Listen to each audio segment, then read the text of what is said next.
Okay, yeah. You have to be good now. Oh, yeah, now we're on TV. Oh, it's, oh, man. We're starting with a bang. Work as well as everybody thought they did. Did that hit anybody? No, I missed me. Just woke you up. Depending how things go, you might hear about me tomorrow, so. Wow. Keep us awake, right? When the newspaper comes out Yeah. and says that time stopped for the Conservation Commission, we know what they mean. Oh, I'm gonna try to start again. This is a full contact sport. other than your heart, are you okay? All right. Yeah, it's not working. Wow. I don't think it was hung well. It's still up there.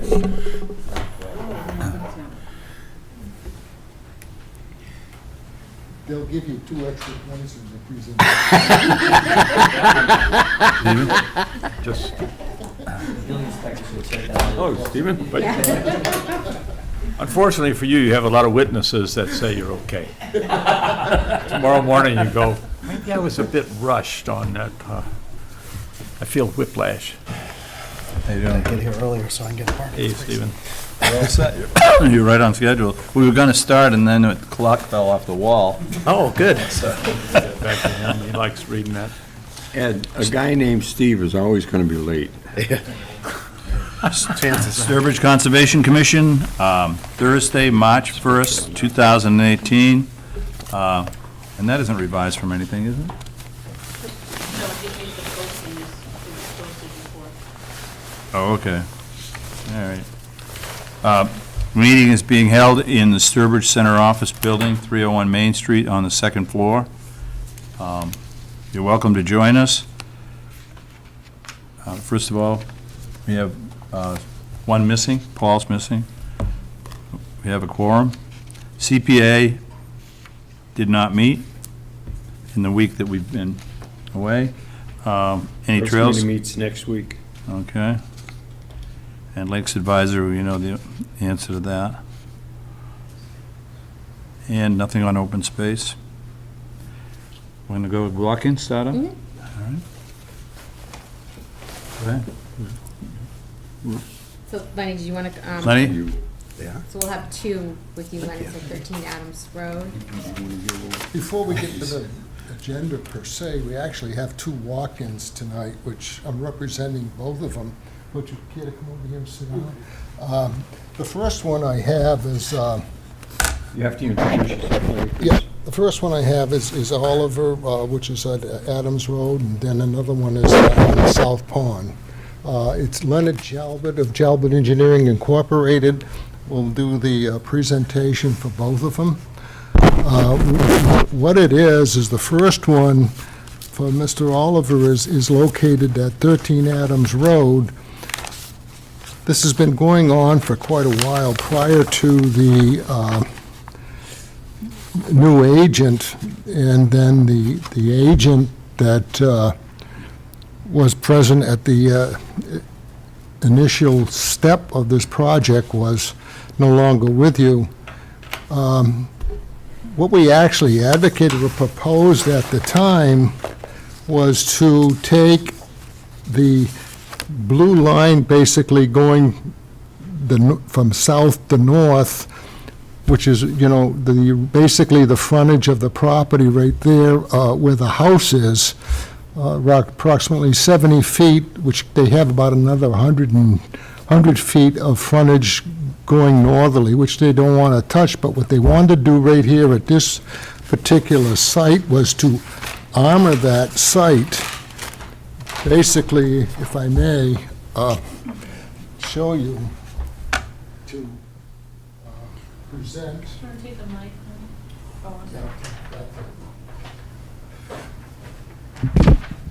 Is to take the frontage and armor the frontage like this from here to here with a walkway going into the house to the other shore, which basically would be from this point here where there's a wall right here where was the original shoreline, and the shoreline itself has been washed out basically into this area here.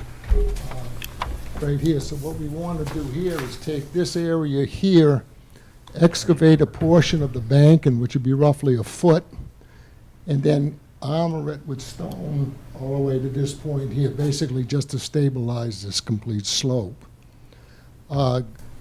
Going before your new agent, she felt that that might not be possible with the board, and that we'd have to go over this with you before we present a formal presentation. So the thing is, I've talked to the clients. They're pretty adamant about the fact that they want that type of construction done, where the armoring from here to there and from there to there would not create any additional flood problems or impact to the area, where we're actually excavating the area where the stone is going to go, and then we're going to put a geotextile mat in that area with the stone on top of it, which would enhance the area itself as far as any erosion or anything going into this. It would stabilize it completely, and this is what they want to do. So I'd like to get your comments to see whether or not you'd be receptive and how we can treat this properly so it'd be amiable for all concerned. Thank you. Okay, first the agent. Yeah, so, right, Lenny had come in and we were discussing the project, and he did mention that there was some previous discussions with Glenn. I did reach out to him and ask him about that, and he didn't recollect. I mean, not that he said he didn't have that conversation, he just didn't recollect that conversation.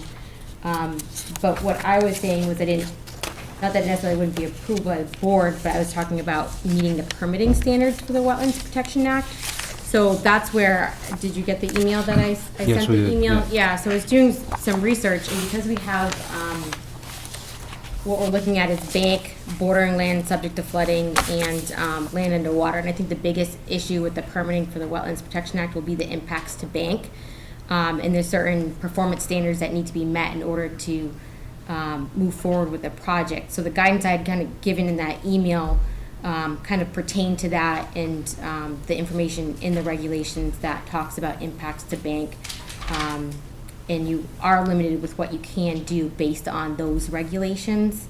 So that's where my feedback was coming from. And then also, because this is a great pond, if you're gonna be armoring the bank, the shoreline there, they also need to check with if a Chapter 91 license would be required. So that's another permitting obstacle for this. But with that said, kind of like the information that I had given for the impacts to bank, I had reached out to DEP and kind of asked their input, and they had talked about some other projects. And one of the things that would be required for, like, with the impacts to bank potentially would be like a wildlife habitat evaluation, where you would look at, you know, would this have an impact on the ability that it acts as habitat for different species or whatnot, for breeding or foraging or things of that nature. So that's something that might be required based off what you propose too. So you can move forward with proposing this project, but I do think that it's going to require a bit more permitting, and I don't know that it can meet those permitting standards. And I guess I would recommend maybe, you know, maybe like a wildlife consultant or a wetland consultant that might have experience permitting these type of projects. I don't know that the full riprap of the bank like that will meet them. So you'd have to do some more research on that, and that would be required with that filing. But an alternative could be something that would also stabilize the bank, that would also meet the permitting standards, something of a more natural approach. I kind of given some links for you to maybe read some information. One thing you can do too is, you know, it would be like plantings, and you could use different types of fabric matting there for erosion too, with plantings in there, but you could also add some type of stones in there too. In addition to, like, things like large woody debris could be used to help with erosion and wave action too. So there's some different options that could be available. So more what my feedback was, it needs to meet those permitting standards. So, and that's where, as the applicant, you would be required to fulfill those standards and performance standards, showing alternatives and things of that nature. So that's my feedback. So how do we get an application or whatever we need for, you said a license? Well, the Chapter 91 license is through DEP, and I think I might have put a link in that email. You did. Okay. There was a link? And they Okay. have you can submit, like, it's a request for determination of applicability with that. It's a different department within DEP, and they would let you know if you needed a license for that. But being a great pond, any permanent structure that you put in revetments would be one of them. It's my understanding that it would require, but you could check with them on that, so. Yeah, and our experience is that that's going to be a tough hurdle to accomplish Really? because of the type of structure, at least what the picture showed, as being the type of structure that you're proposing. Chapter 91 is going to be a real step. We're not saying no, but Yeah, I know, yeah. um, Because you were saying it's going to be a lot of It's work. better that if you're cautious, Yeah. because 91 is pretty restrictive, as Lenny can explain to you. Right.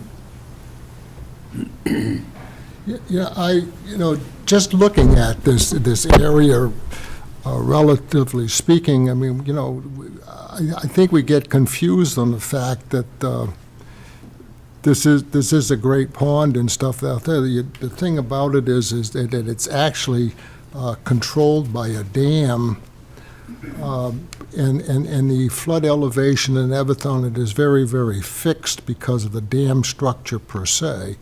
What we're doing here is we're not going to enhance any flood control material into the lake. The bank itself, I consider at best a moot question because of the fact that 3 to 4 months a year, there's not even any water near that bank. I don't know if you've been over there the last 2 to 3 months, but the shoreline is maybe 30 to 40 feet from the bank. Okay, so that this here is totally exposed for 3 to 4 months with no water. Okay, if I was directly on the lake and I was worrying about wave action and everything else, I can see I have a problem, okay? I look at it, and I don't want to be aloof about it, but if I was going to present this to you, I would present it exactly as shown, with no changes, and waiting for the state whether or not they would require that a 91 would be made for this particular site, Any rather than further going input through from the the 91. committee? This is a 5-minute walk-in. They clearly have to have a few more steps. Pictures of the existing condition would have been useful, to reinforce any kind of an argument that, for this, but we're not ready, I think. Yeah, this is not, We did have one similar to this in the cove at the dam. And what we did was large stones that were separated quite a bit to permit access for animals. And it too is controlled by a dam, and it too has probably 3.5 to 4 feet of depth that disappears from the cove in the wintertime. So the front area, the area in front of their cottage and in front of where the revetment was going to be is pretty bare. But they avoided the 91 by doing that. all right, I'm gonna, She had a question. I had a question, just a statement really. Could you use the Can you microphone, though, use the please, mic? for our visiting public? It's videotaped, so it's for the TV. Part of our concern is that one of the piers on our house is 8 feet away from the bank. So that's why we kind of wanted the rock to really stabilize it. Right. We want to have a house in, 10 years. Understood. It's a pier on the deck, not the Yep. house. Right, the deck. all right. We've given you what we can for feedback. If you're gonna come back, I would suggest that you bring us some information on when a bank is not a bank. If it's 3 months of the year, 4 months of the year, Okay, or, 12 months of the year, it would seem to me that, and when is a great pond not a great pond? I mean, that. I didn't those- say, no, don't get me wrong, it is a great pond, it's over 100 acres, so let's not argue that. I Okay. know it's a great pond, but what I'm saying, the And a pond bank, itself is controlled no by bank the- on any stream or pond is consistently wet. Or maybe there's some, but, Right, but up and down is considered to be, even without a dam, okay. yeah. Right, and I would say, going back to the Wetlands Yeah. Protection Act, is looking at the regulations relating to bank, because that's where I think the hurdles might be with the permitting. And not even necessarily with us, but DEP would be looking at the notice of intent too. And what I was saying, when I asked them about another project, they had come back with comments saying, it doesn't appear that it meets the standards for bank, and that a wildlife habitat evaluation would have been required for that project. Looking at alternative options for stabilization. Those are some of the comments that DEP would probably give too. So I would just suggest looking at those performance standards and Okay. including that Would you information send with your me filing. what she sent you? Sure. All right, I'm going to Okay, cut thank this you. short, Okay. because it is a walk-in, and we're going to try, even though they hit the clock on us, we're going to try and stay on some type of a All set. schedule. Thank you. Deliberate destruction. Yeah. We have a second walk-in, right? What? We have a second walk-in. Yeah, we have a second walk-in, yeah. Okay, the next project for walk-in, we have, did you come down? Is a area at Tantascwa Shore Drive at South Pond, which Mr. Brochu has removed the vegetation along a slope immediately adjacent to his house.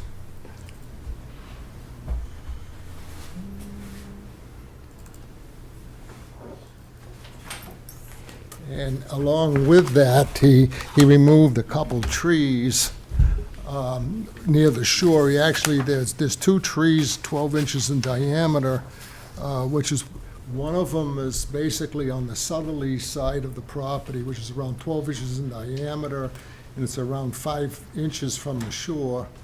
And then there's another one on the northerly section of where he cleared, is about 12 inches in diameter, which the arrow shows. That one is about 5 feet from the shore. So there's 2 major trees that were done. But what it is the slope itself was basically all mountain laurel, which what he did is he removed all the vegetation of the mountain laurel on the thing, but did not remove any of the root system itself. We looked at it yesterday for the first time, mainly because I haven't been in town for a while, just got in yesterday. So looking at it, to stabilize it immediately, I would say before we even do anything, say 6-inch wattles be placed maybe 20 feet apart along the area that he cut, running down gradient on the slope itself so the water would not impact this area that's already been cut. It's what it is that all the vegetation for the mountain laurel has been removed, but it also, there's been a lot of material that's been removed too, along with that, with the brush. So there's nothing there to control any erosion at all. I mean, to think that with that slope, which makes 8% look small. Yeah, right. I was wondering what you were going to come up with for a number. But your 8% 's your regulation. I'd say the only thing we can do right now is to go in there with a few rows of wattles just to impact the flow gradient and send it to the either side that's not been disturbed. And then come in with, it's so steep, I'd almost recommend a geotextile mat put on the slope with, say,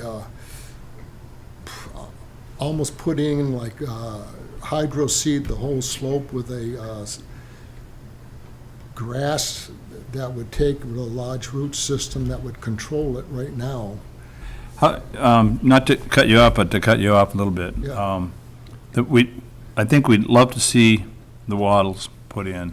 That was, from what we saw on the site. I think that, and to have you come back with how soon could you get the wattles in? And then how soon could you come back with a firm plan on what you want to do?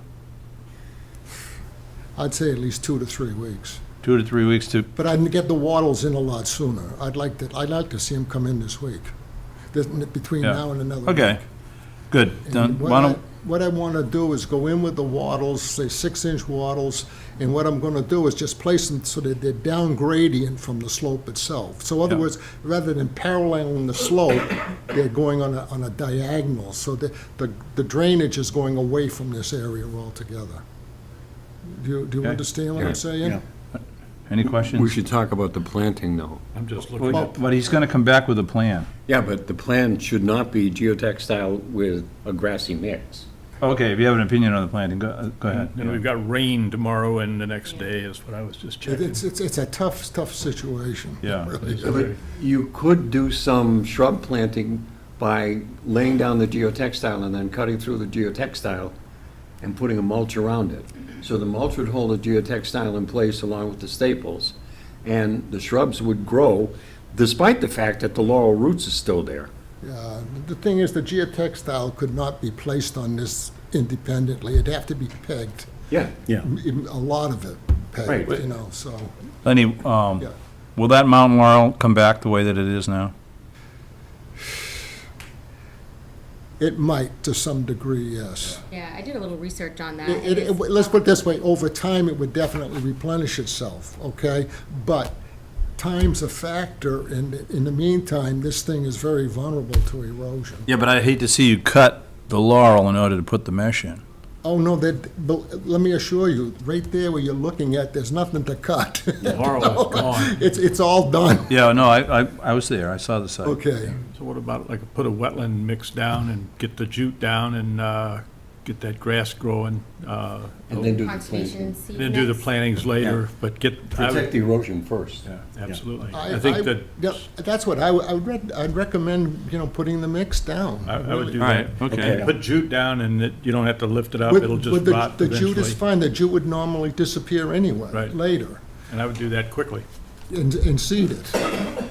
But the jute is Now- gonna take a couple of years.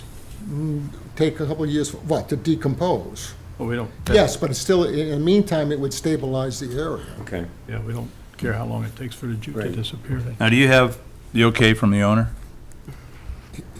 Yes. Yes, I spoke with the owner, yes, and have everything, whatever we need to do to mitigate, to remediate, yes, will be Okay. done. I will cover everything that needs to be done. All right, great. Okay, Becky, you got it? yeah, great. Sounds great, Lenny. Thank you for your time. All right. Thanks. Take care of yourself. In the, Stay out of the sun. SP 80. in the interest of saving time, the Sturbridge Conservation Commission will hold all public hearings tonight for work within a wetland, water body, or resource area, and/or within the 200-foot buffer zone to a wetland, water body, or resource area in accordance with the Massachusetts Wetland Protection Act, MGL Chapter 131, Section 40, and associated regulations, and the Town of Sturbridge Wetland Bylaws and associated regulations. We will not be reading the newspaper ad. Prior to opening the first hearing for each project, the applicant is to submit proof of notification to abutters within 200 feet of the subject property line and proof of legal newspaper advertisement. If these items are not submitted, the public hearing will not open. Additionally, prior to the start of each public hearing, we will announce the location of the project, the applicant, and the applicant's representative. If any of the visitors have not legibly signed in yet, please do. Also, if any visitors are recording this meeting, please let us know. Thank you. All right, we are now at 6:15. Request for determination of applicability, 32 Mount Dan Road. Jeff Howlett, represented by Jalbert Engineering, relocation of driveway in the buffer zone. Lenny left us, huh? Hopefully it's temporary. Don't grab him by the ear, that's all I ask. What are your sorry, I also can't read. Because your glasses don't stay on.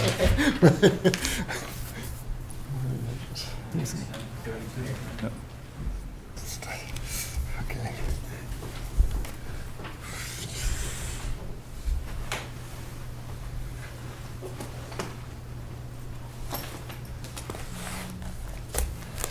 Okay, we're here tonight for a request for relocating a driveway which is off of Mount Dam Road, which is Excuse me, Mr. Jalbert, Yes. introductions, please. Okay, Ronnie Jalbert from Jalbert Engineering, representing Mr. Howlett for property located at 32 Mount Dam Road. What we're in the process of doing is relocating his driveway, which was located on the southerly side of his property, into the area shown on this plan here. What we're actually doing is taking the encroachment that took place on the property next door, which was 35. The driveway went across their property, and they don't want it to go near there. So what we're doing is we're actually moving it northerly to miss his area and just cut it into that point right there. What it is we put a driveway in at that point, as shown. It's right now, it's at roughly 11% grade. It actually comes out to about 11.3, but it's close enough to 11%. And the thing is, there's another driveway which is located northerly of this section, up in the upper section over on the other side there, which is actually shown in this area here. What it is it creates, that driveway itself is actually not even passable, in that there's a constriction over here which you can't turn the vehicle in, and there's a constriction up here that you can't, and then also the grade over here exceeds 12%. So that we could not use. The only place we could get a driveway in was to take this area here where the driveway comes in presently, right here, and relocate it to this area here and stay with 11%. What happens if you are at the site, you'll notice from this point here up, the grades go higher, which makes this grade over here worse than down here. So this is the best we can possibly do. The improvements itself would actually be away from the lake itself at over 100 feet, which stays out of state jurisdiction, so we do not need a DEP file number for the property itself, and that's why it's the way it is right now, the way we're going under this with a determination rather than a notice of intent. What we're going to be doing in the process here, there's basically 4 trees in this area that would have to be removed, and we're taking that and we're putting the 4 trees in this area here to replace the ones we're taking out of here, and then all this disturbed area here would be loomed and seeded. We have a right on the top of the roadway itself, along the road, there's a fence line through here. We're actually going in with a double row of hay bales for double security on this, because it's a steep slope down here on this side to contain any work that's within that area. If there's any questions, I'll be happy to answer them. Lenny, do you have the legal ad and the abutter notification? You want that too? Yes, please. By the way, you folks out in the aisleway, if you want to move in so that you don't suffer neck strain, come on in. I mean, the pictures are beautiful. Just stay away from the clock. Where they decide to put that. Mr. Howlett has personal experience. And stay away from the cane. Wow, I was going to get you, Steve. this is very weird. Right.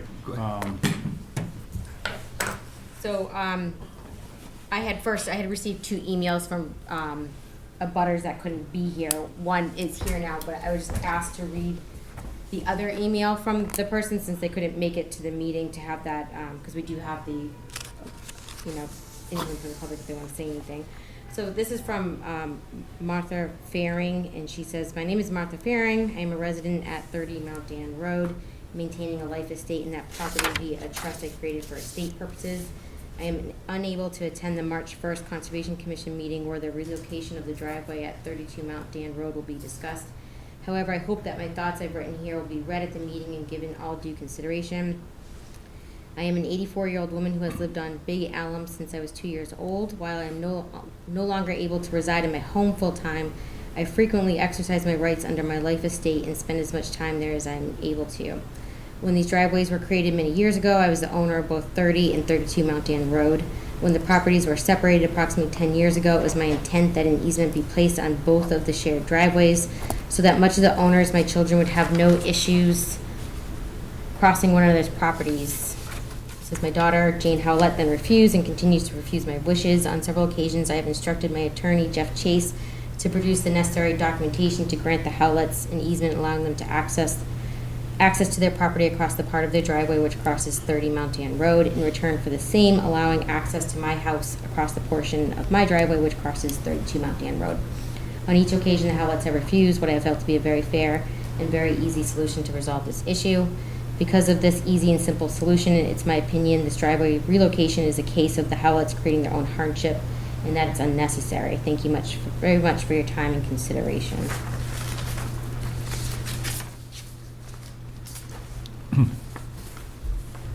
So, Did you have another one? there was another one, but John's here. It was from John, Oh, so okay. he can Yeah. get up at that time and Yeah. give his own comments. So, right, we did a site visit on Tuesday to look at the site, and after that, I did speak to Lenny a little bit and had some questions about the slope of the driveway. I did reach out to the Department of Public Works, and I did tell Lenny about that the driveway can't exceed 12%. That's when he told me it was a little over 11%. I do believe you would need a driveway permit from DPW to put the driveway in, so you'd have to check with them about putting the driveway in there and go through that process with them. So one thing we're looking at is what alternatives exist to impacts. That's something we always look at as part of our process. And that's where, we were looking at the option of being able to come in from the other driveway, and I'd asked Lenny about that, and he did kind of give the information of why that way might not be a possibility there. Martha's information there, she had mentioned an easement, so I guess we would ask if there was any possibility of avoiding impacts to do other things. Let's see. One other thing, when I was looking back through our history, when a project comes in, like different things on the property, I had a question about the property across the street with some tree removal. There was an application that we had there, so we just had some questions about that, and we can talk about that afterwards too. There were some flag trees. I know there was a application submitted in 2017 for a letter permit for removing some trees over there, and maybe a shed and driveway, et cetera. And I think the commission decided that an RDA would be necessary for that. And I know in 2016 there was 13 trees were permitted to be removed from 32 Mount Dan Road. So. Okay, yep. Well, it's 100 feet away from the lake, and they're talking about good erosion controls. Probably from our perspective, it would be allowable, but it seems to me that there's a lot of discussion, engineering and town input, DPW and so on, before they would actually be able to present this. David? I agree with Steve. Stephen? I got a question for you, Lenny. You mentioned this, doesn't work. Well, you got heads by mistake. Yeah. So the driveway that comes in here, you mentioned that this is a 12% slope? It exceeds it by far. It's maybe more like 18 to 20. That's if you use the existing one, I'm not talking about cutting in a new driveway that would straighten this out. So you mean this existing one is greater than 12%? That is correct, yeah. Okay. Yeah, I guess I agree with Steve that, we're just beyond the 100-foot, so, it's something we would definitely consider, but given that you've been, provided an alternative to use the existing drive, I question, the need for removing those trees. I guess that's my biggest concern, is that there's a number of mature, very healthy trees that would have to be removed in order to put that driveway in.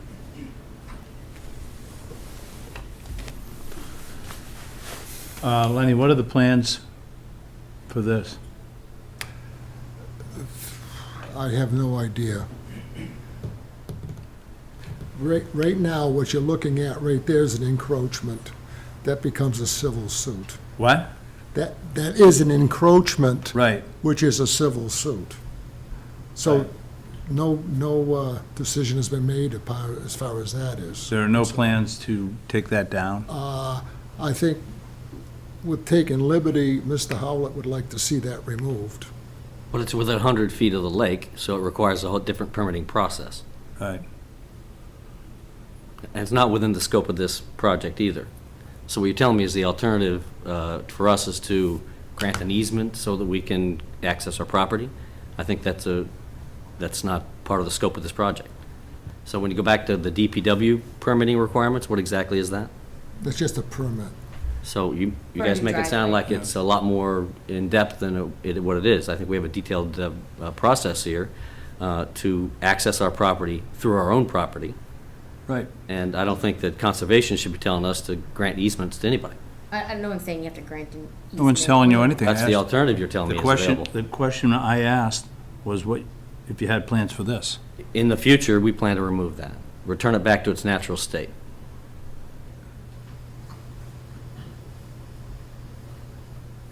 But again, that's a different permitting process through the state because it's within 100 feet of the lake. All right, anybody want to make a motion? Oh, wait a minute, time out. Comments from the audience, please. Everyone can You hear just me go to the from here. mic. Yeah, just because it's recorded. I'm barely able to speak, so you'll have to bear with me. Okay, And your name is? I'm sorry, John Fearing, Yeah. 30 Mount Dan Road. I'm the trustee for the property. Okay, so I'm a banker. I'm not an engineer. I'm not a conservation guy. But repeatedly over the last 15 to 20 years, I have documentation here of plans and emails where the Howletts have been offered easements across that area in return for one in the area you were questioning, Ed. And it seems to me to be a very simple solution that would avoid all of this. And for whatever reason, we've been rebuffed, but those are my 2 cents. There's no need to cut trees down and having them spend all the money that they're gonna spend on this. I don't know. It makes no sense to me. And I just think it's an easy solution that is beyond the realm of this commission. I understand that. Very good. Yes. Okay? But it's an easy solution to not have Mount Dan Road dug up any more than it always has been. We've had very little snow this winter. Excuse me. I didn't even go to work today, so I apologize.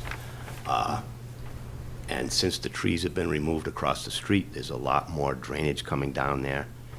Once again, in a winter with relatively little snow. And I just feel that maybe this might be something that's unnecessary, creating their own hardship, as my mom said. Well, I give her credit for it, 84, for looking up the conservation bylaws, by the way. So thank you very much for your time. Ed, can we ask Mr.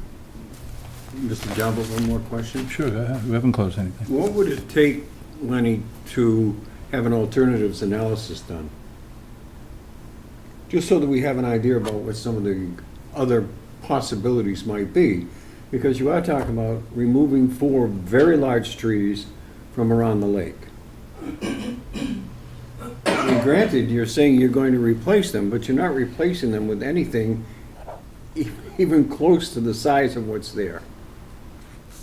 Or the maturity, or the ability to cast shadows, or the ability to cool the area. what happens here, it goes up gradient from here. From this point here all the way up, the driveway would get steeper and steeper and steeper to go back in there. It would cause more and more damage. We can't, right here, to go right there with my car. My car's a small car. I had all I could do to make a left turn coming out of this thing to go down the other way. To go in there with a van or something is basically impossible right now, to make that left turn. And to make this right here, to change that, it's just not possible. I mean, we've done the grades on this thing. I can show you take and show you that area with the grades and slopes, if you want to see. Oh, we were that. out there Tuesday. Yeah, okay, you can see how steep it was. I didn't remember it being that steep. Maybe, a short section right at the top, but, Right. but I didn't remember it being that steep. So it seemed like it was a good alternative to the drive that comes in the other side. Can I comment? You can't even make a right turn into that area that Mr. Jalbert's talking about. You'd have to widen that. There's giant boulders there. There are also trees there. And you can't make a right turn coming north. And so you'd have to open it wide, and then you'd have to open up it again when you got down into the property where the existing driveway is, creating more drainage problems.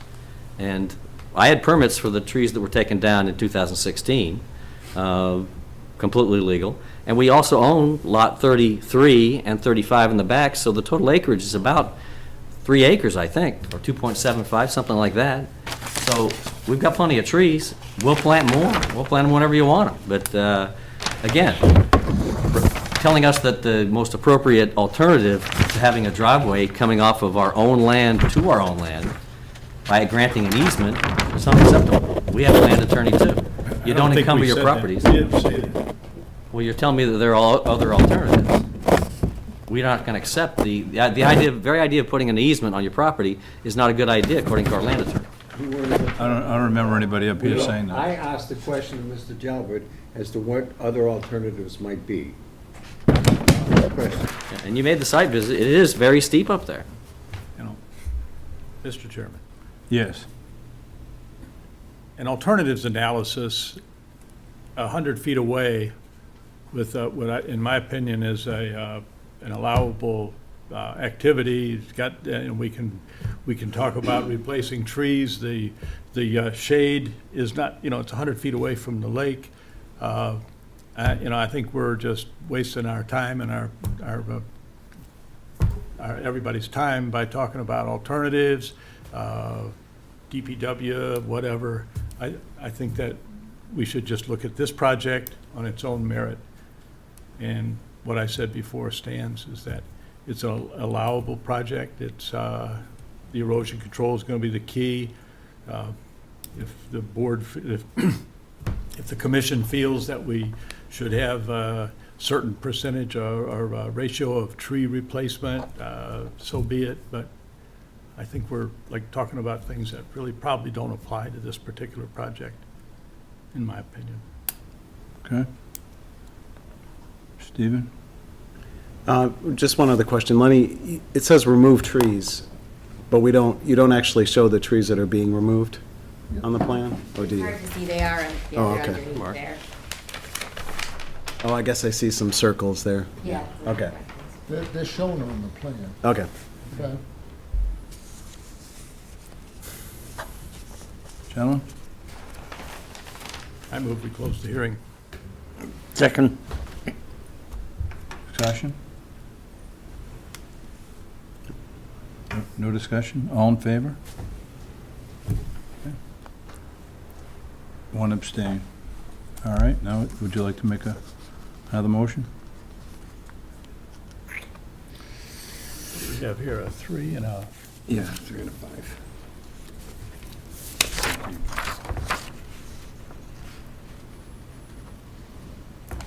You're positive. Yeah, it looks like, Would Becky indicate what the numbers are? Right, I would say a positive number 5, meaning that it's subject to the local bylaw because it's Yep. within the 200 feet and with, -3. right, I was gonna say with conditions on that positive number 5, which we can talk about, and then a negative number 3 for that, for the Wetlands Protection Act. Okay. I make that motion, and I think should we talk about those conditions first? Not until we have discussion. Okay, Second, okay, now we have discussion. very good.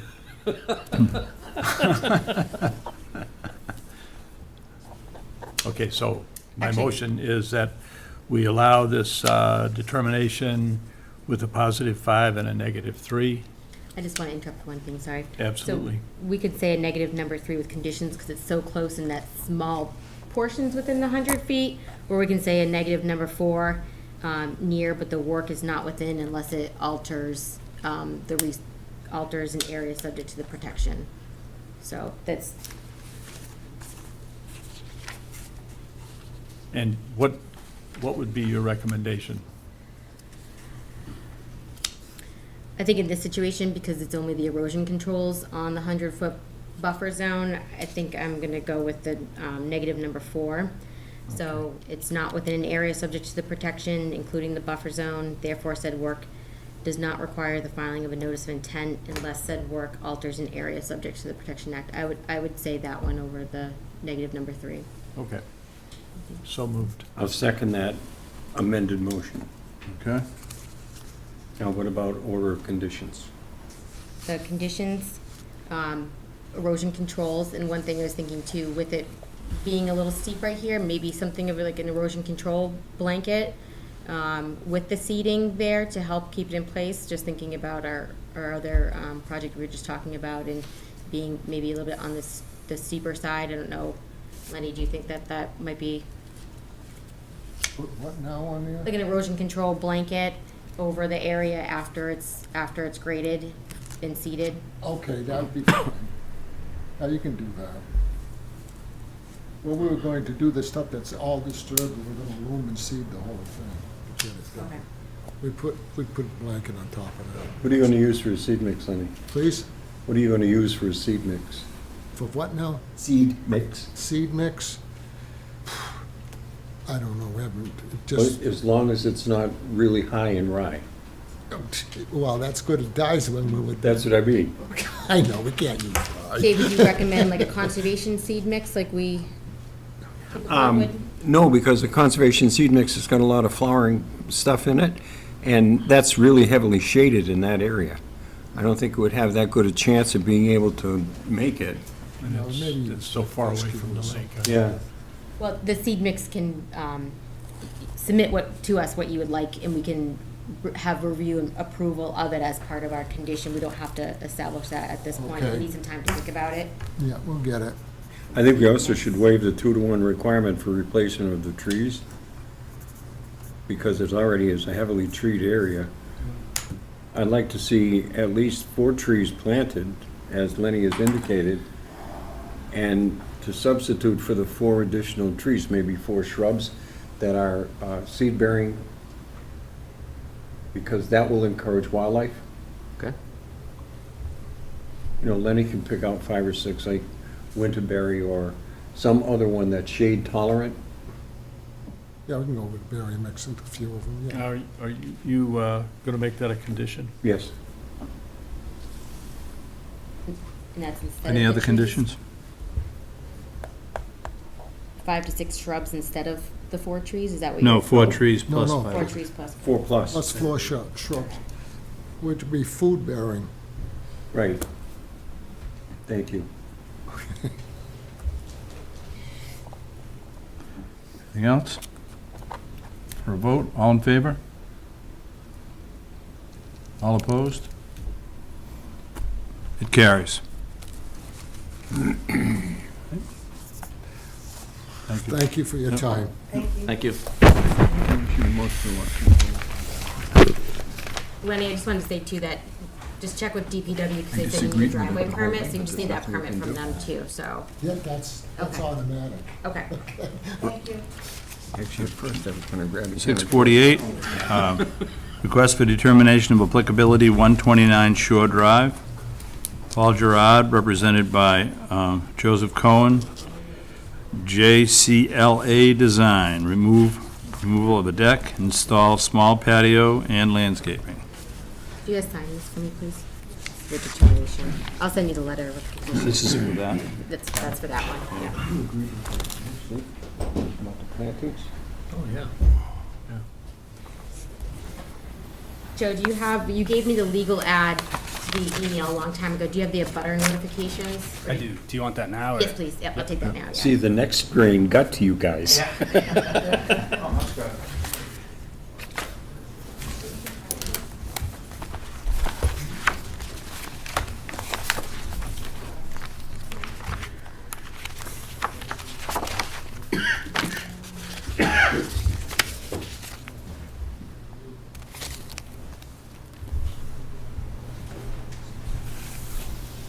Thank you. Where are the I have all the threes, plans, so fours, this is the fives, existing, just when you want me to go down, let me know. It's right here.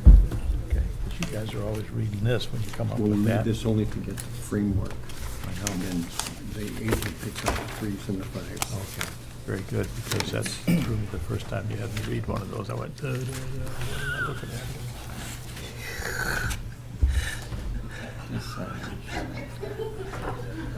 You couldn't tap dance around that one. Oh, no, you couldn't. We good? Yep. All right. My name's Joe Cohen from Joseph Cohen Landscape Architecture. This is Paul Gerard, the homeowner at 129 Shore Road. We're here today to seek a determination as to whether Paul wants to remove his existing wooden deck behind his house and replace that with some stepping stones going down to another existing wooden deck he has down on the water. And also to put in a small seat patio up closer to the house. We're also submitted a planting list of plants to kind of put around the deck in that area and to kind of clean up some of the existing grass that hasn't really taken too well. So that plan right there shows the existing deck that would come down. Shows our erosion control down on the water's edge. It's about an 8% slope from the back of the house down toward the water. And Becky, if you could go to the next slide. And then this just shows the improvements on the south side of the house, a small 75-foot square stone patio. And that would require a small retaining wall on the water side, approximately 22 inches high. And then we'd like to put some larger natural fieldstone steps and a gravel path from the existing house down toward the water. And then, yeah, if you go to the next one. So that just shows our planting alongside some of the stone steps where there could be scour, and also around the proposed stone patio.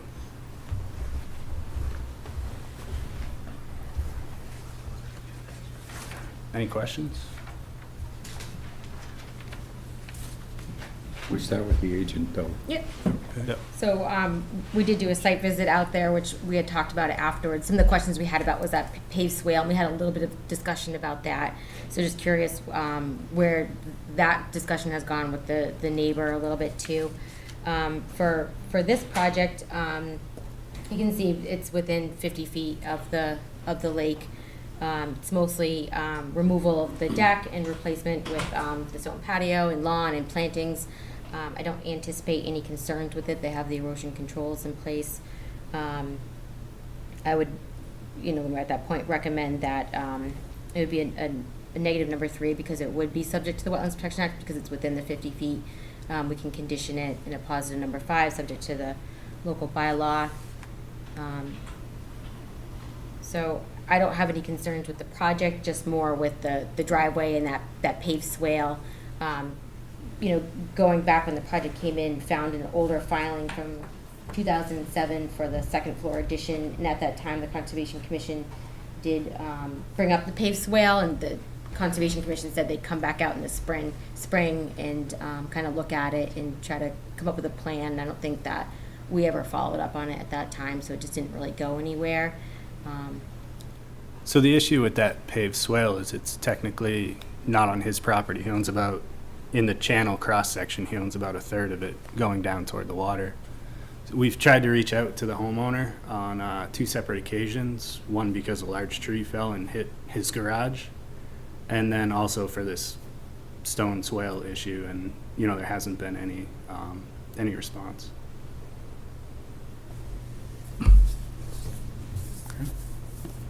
Anything else, Beck? No, well, I guess maybe one thing, the only thing I was thinking after we were talking a little bit about that was, you know, is there some way of, you know, making improvements for the portion of the driveway that's on your property? And the only thing that I kind of maybe thought was like the spot here where the tree's gonna go, because this is the driveway right here, right? Correct. Yeah, that maybe there could be an opportunity. I mean, I don't know the way that it's pitched. I don't remember from when we were out there or not. I know it goes towards that swale. If there was some way to put something there, I don't know, but. So the driveway, you know, does all pitch to the center to that swale space. So even if we were to plant there, the water's just gonna run, you know, right to the south. Right, there. the way the driveway is. So we Okay. wouldn't Okay. really be able to intercept it. Go ahead. Would you put the existing condition slide back up again? Do you want me to zoom in a little bit, or is that? No, that's okay. fine. Okay, so we're in a footprint of existing structures and so on. Right, yeah. I don't know. Yeah, I don't have any problem with this. Erosion controls and all that, as stated. Steve? Do you do the actual conditioning of the driveway such that it leads water to run to the middle? No, it's pre-existing condition. It's been like that for. Is it maintained in that way? I'm sorry, what? Is it maintained in that way? Well, it's a shared driveway. You know, there really is no maintenance other than in the wintertime, I snow blow my half of it, the other half is just left alone. These people haven't been up in over a couple of years. Now you know why planning has issued an order that there will be no shared driveways in the town. I'm surprised there is a shared driveway. I was on the planning board, not when that was allowed. Oh, my gosh. No, because it would seem that one of the ways of being able to ameliorate the problem would be to get the driveway to slope towards one side or another. Then we can edge plant and control the runoff that way. And it would seem to take care of part of the bloody problem. Or as Becky said, you put that planting right down at the corner and you aim all of the runoff toward the planting. If, you know, if in a perfect world, we could cross you know, another property line and pitch the entire thing to the south, but we don't own it, so. Now, that's not part of what we're addressing today, right? Right. Correct, it's not part of the project, yeah. But it's An a existing problem condition. because it's Well, I direct understand flow that. into the lake. We're addressing the site and it's on the site. Yeah. Okay. Or isn't on the site, actually. Yeah, it's technically not on the It's site. technically not on the Yeah. site. I know, we were out Wow. there. We were out there scratching our heads. No further comment. No, sir. Anybody in the audience? It's up to Steve. Yeah, I just had one comment. So this is the existing plan. Those are all decks that we're seeing in, can I borrow your clicker? Where is it? Over there. Yep. These are all existing decks, right? Correct, yeah. Can you go to the new plan? Yeah.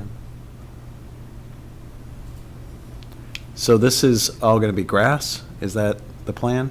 Correct, that will be sod, so it establishes immediately. And the only plantings of shrub or tree variety are gonna be along the path, right? We have them around that Right, up here. small deck. So here, Yeah, added some Here. along.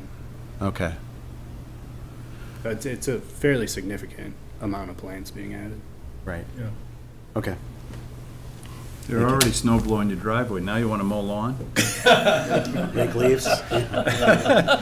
No, small. And the snow is being, It's not my idea. Oh, okay, all right. Join the club. Anybody in the audience? We didn't hear from the chair. I'm amazed. covered on this one. yeah. I was all over that swale, and it's not on his property. What am I gonna do? Ruined my night. Joe, don't do that, okay? Sorry. Do I have a motion? Did you hear from them? Nobody in the audience. Come on, Lenny. Lenny didn't hear what we said. Yeah, right. I have a motion to close the public hearing. So move. Second. Second. Discussion. All in favor? All right. Do I have a motion? Yeah, Approve the Becky plan. already indicated 3 and 5. Yep, Yep, -3, +5. with the, So move. With I conditions. don't think we need Yeah. any conditions, because No. it's all, okay, so, as stated, right, our basic erosion control, Yep. site stability Yep. conditions. I'll second your motion. thank you, sir. Discussion? All in favor? Thank you. All right, thank you. Next time, the swale. We'll move it over. Yeah, see, there you go, Joe. Have something to talk about.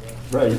Paul, thank you for trying to contact your neighbor Welcome. and do that. Thank you Yeah, for, thanks. yeah. They're, If you ever can get that riprap, Property isn't a priority for them, so they're never there. I mean, it's nothing custom, right? Do they normally not respond when you try to reach out to them? The only way I can get in touch with them is by email. I'll try to text them, but they don't get back to me unless it's, an emergency. Yeah. So, I mean, the tree, I'm sure you saw the tree, it hit the garage, it put a hole in the roof, and I texted them then, and they never even came out the phone. thank you. Thanks. Thank you. All right. Notice of intent, DEP number 300-1006, 202 Lake Road, Wendy Stearns, raise and rebuild of a single-family home in the buffer zone, represented by Leonard Jalbert Engineering.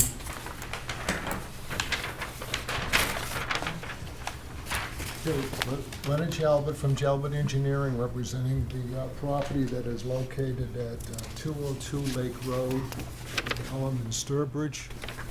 This is a continuance of the hearing that was posted previously. What happened is at the last meeting, there was a few comments made on the property itself relative to the site in question. One, the drip strip, which was located, is that sheet 1 or sheet 2? Sheet. Okay. Sheet 2. It's basically located on the north and south sides of the house, which are located basically Do you want me to zoom in a little bit and then? along this section and this section over here, the drip strips for the house itself. Bring it in a little bit. Okay, the thing is that the, It's like a light blue shading. Yeah. It is on. it's there and there. Then the other thing was that there was a question relative to the limits of the cellar area, and under the building itself, the cellar itself would actually be going along this dash line here, in through here, along this dash line of the garage, and then coming through here. This would be the actual basement. This area over here, which is the screen porch area, would not have a basement. It would be on piers with a stone base underneath it, so there'd be nothing within that area itself other than the piers on the property.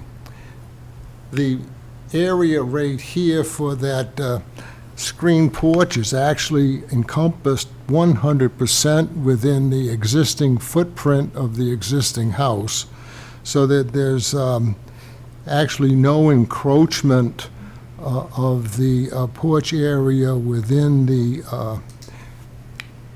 additional area of the property within the 25 to 50 foot in that area You over could probably see it here. on that other picture that you had up right before that one. Right. So you can see it right there, that, okay, there's the house area right, right in here, which is coming right straight through there, which covers that. So, the thing is, we tried to move the building any further into the easterly direction towards the power lines.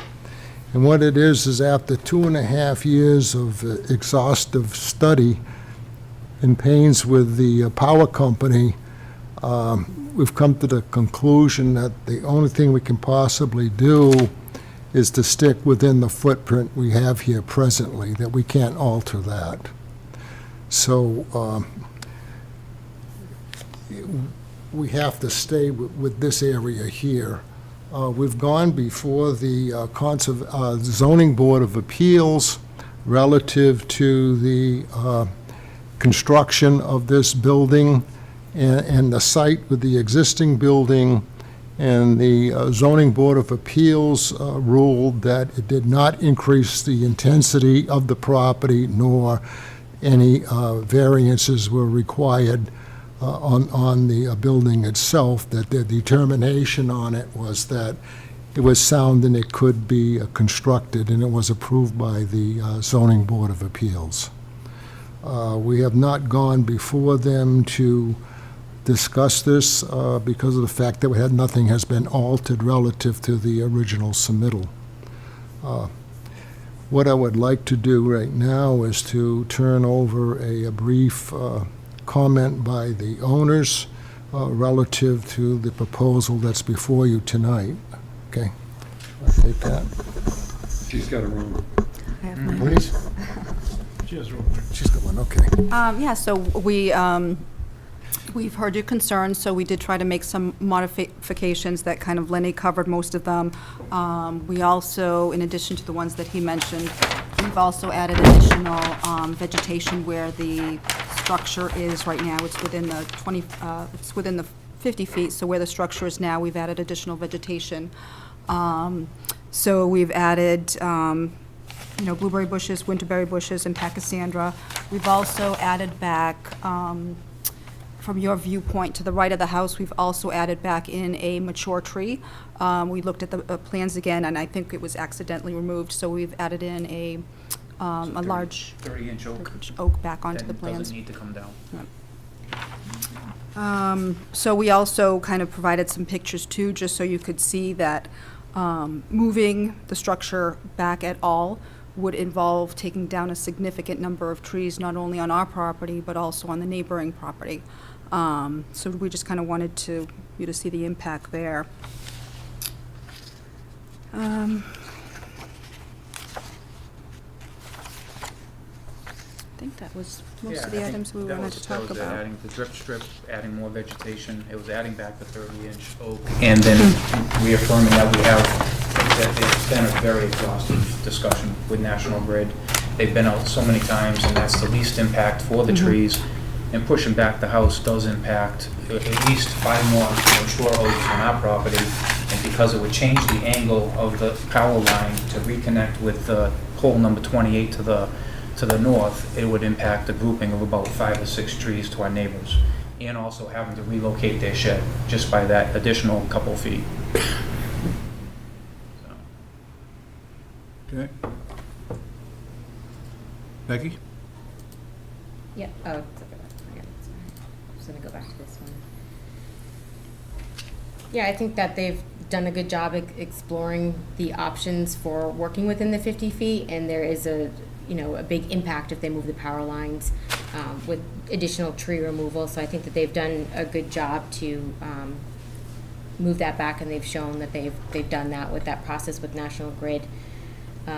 They've incorporated the infiltration as we requested. They've shown on the plan that the walkways and the patios will be pervious. That was one of the questions from before too. The porch in the front will be on the pilings. There won't be a basement underneath it, so they can have the crushed stone underneath there. We clarified some of the tree removal. There was a question about, an arborist report being needed before We went back and we sat down. They actually came in, I sat down with them, we went over the existing filing with what trees were approved to be removed and marked them on one of the plans I had and which ones would be additional. And they've also taken off, I think it's 2 trees now will be saved with the change. So it was only additional 2, so it's only 2 more trees than what was approved before. So there was a question, it seemed like a lot of trees, but a lot of them were already approved with that previous filing. And one of the things was replanting would be part of this plan. So it's one thing I think we can look at is if the sufficient planting plan, they do have that area in the existing footprint of the house that they are proposing on the plan to do some understory and low shrubs that they mentioned. But those are my comments. I think Any that- comments? Steve? Am I correct in seeing that the pieces of the house that are in the 50-foot zone are in the footprint of the original house? So the original footprint of the house is about here. Right there. Yeah, you can see it better on the other one that we were at, There's another sheet. the previous one, yeah. Yeah, see right here, Right there, the dotted see line there, right right. here, that's the house, the original house that's there, and then there's, part of it it's over in that footprint, so. Yeah, so this portion in here is actually Yep. not within the footprint, and it's within the 50-foot, but, There's the little triangular space right there. It's roughly 200 square feet. yeah. But the thing is, what's happening is over 80% or 90% of the existing structure is now removed from that 25-foot setback. So it's a major improvement, no question about it. Yeah, I think you guys have really done a good job of trying to design that house and get it through all between National Grid and us. Thank you. We try not to put you through too many hoops and hurdles, but we do try to protect the lake. And Wendy, you made a really good case about really not wanting to go back to kerosene lanterns and a wooden cook stove. And we understand the obstinacy that you meet when you talk to Verizon or Eversource or whichever name they're going by this day. It's been a long haul. Yeah. It's been a very long Yeah. haul. Well, we want to welcome you to the frustration of that world. I have no real questions, except one for Lenny. I think you answered this once before, Lenny. That concrete pad already exists, does it not, upon which you're putting the pillars for the porch? Yes, it does. It does, okay, thank you. Are you done? Yes. So these are proposed locations for the utility poles, is that right? Right. So those aren't, none of this is in yet, right? So are there trees within this corridor that are being removed? No, so the beauty, the head of forestry came out from National Grid, and she was it actually said on the work order, substantial tree work, and she was shocked. When she came out, she said, there's almost nothing here. Okay. There's some delimbing and some trimming, and she said, I'm shocked that there's really not a major tree that needs to come down, so. Very good. Okay, I appreciate that. That's why we spent so much time mapping it out, the least paths of resistance. We kind of went down our neighbor to the south, we went down their second driveway, so that's it was kind of a chute to an open gap. Yeah. Thank you very much. That's it for me. All right. Do I have a, I move we close the hearing. Any before we comments? do. Comment? Second the motion. Thank you, sir. My learned colleague to Right. my left. 1-2. is- Did you second it again? I did, I seconded it again. I'm the second tonight. Patty said there was no reason for you to come to the meeting. That's right. No, she told me to be good for a change. Yeah. It's a strain, baby. All right, now do I have a We need, proposal? did we vote on to close? No, we didn't. All right, close public hearing. He doesn't like to Gotta go keep through him in mind. formalities, Stephen. Steve, I was just checking them. Yeah, right. It's very good. All right, now do I have another, do I have a A motion? motion? Becky, what do you want to do? This is for orders of conditions. Yeah. Yeah, that was the intent. Just an order. Yeah. No, order of conditions. It's Yeah. NOI. That's it, Yeah. right? Yeah, right. And so it'll have the 19 standard, Yep. and then whatever. Well, one of the things we want to talk about, erosion control zoning. There isn't really going to be a need for any silt fencing, is there? Yes. To buy license, there's a definite need. We'll have some in the front, okay? Come on. Sorry. Yeah, he's got, No, but what I'm saying is because of the terrain, I frankly don't see a reason to put in a silt fence, because all you're gonna be doing is No. digging up soil That's- that hasn't been dug up in 50 years. That's disturbance for nothing. I think it's no reason at all. No, So not- are you talking about wattles or hay Just the bales? wattle, that's Wattles? all. Okay. Yes. No, it's silt fence, I hate to say it, on a site like this is destructive. Crazy. Right. Do you think Well, then I- a larger wattle versus a smaller 6-inch, like a, if it's gonna be out for a longer period of time, like is this construction maybe like a year or two, or, I mean, they can replace them, but I'm just asking if you have. Yeah, but Are could you we going also, excavated to truck, Lenny, here, or are we gonna have a big pile of? Yeah, that was No, it'll be removed from the site, doing excavation. but with, live load. with the erosion controls, can we get them staggered so that if there's any migration, for example, any turtle migration over that lengthy period of time, they have gaps that they can move through? You can do it, yes. Yep, no problem. Because you know that over that period of time, that's liable to happen, especially on a flat site like this. Right. and you mean staggered gaps? Staggered gaps. Okay, make that clear. It may be better to keep them out of the construction area if they're coming from across the road coming in, and they could get stuck, so a Yeah. stagger might be good. Yeah. But it might be better to try to keep them out of there and keep Just them from keep 'em out. nesting in. Yeah. Yeah. Well, what we don't want to do is, Ed and I went on a site visit, maybe 12 or 13 years ago. And we found a snapper about this big around, sitting on top of a double row of hay bales, dead. Wow. We don't want that. You know, it'd be really nice if they can move between them.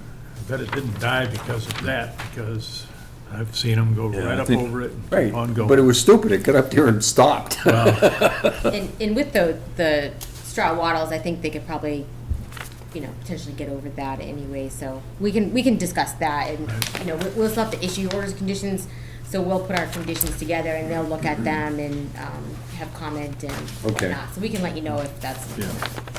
Okay. Makes sense. Anything else? So I think I have a motion. Yeah, it's on the floor. It's on the floor right now. Second. Okay. Discussion. You want to put in there the trees that were saved, just for posterity's sake, and the Right, we can make that a condition, Yeah. to make sure when they come out to do the tree removal. I've been kind of asking now that I go out and meet them before they do, so they make sure they know which trees. I did that on a couple projects, to make sure they know which trees are flagged for removal, which ones are Okay. staying, just so there's no issue with the tree removal company. So we might add that as a condition. That'd be great. Yeah. And at the roadside of your property, there are wetlands. And on the other side of the street, there are wetlands. And we don't want any of the excavation to end up in those spots. Well, that's why I was talking about the gaps, because you know that there's going to be animal migration coming from either your pond or the wetlands. Yep. No, we'll take out everything, how it needs to be taken out. Good. All in favor? Thank you. Thank you. Thank you. Thanks for the additions that you made to the project. We want to be good stewards, so, we love the lake. It's awesome. Well, we worry about that because we had a former member of our committee that claimed that lakes people really did love the lakes, so much that they were killing it. Yeah, we try to do the right thing. Should have been a little bit easier on Lenny, though. We didn't mean to do it. We tested them. Oh, so it's not your fault. All right. Thank you. Thank you, guys. So we have letter permits. We can use 68 Goodrich, because Russ is here for that. Okay. Yes, yep, all set? Thank you very much. Thanks, Lenny. Good night, thank you. Take care, Lenny.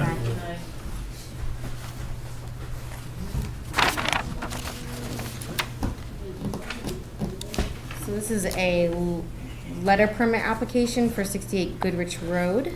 Yep. It's a second floor addition in the buffer zone. Oh, okay, this is the one way down at the end of Yes. Woodridge. Yep. Yep. Yep. So Russ, if you want to introduce yourself and. My name's Russell Corriveau. I'm the contractor, also first cousin of the homeowner. And we'd like to do a second floor addition within the same footprint.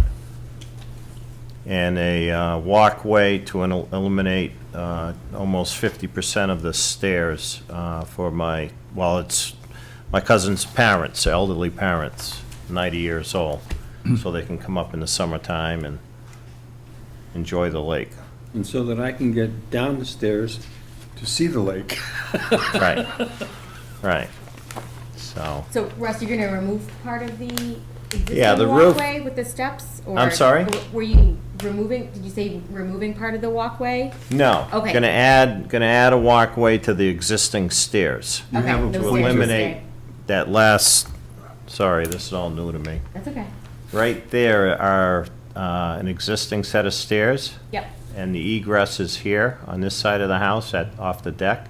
So this walkway will access the second floor addition.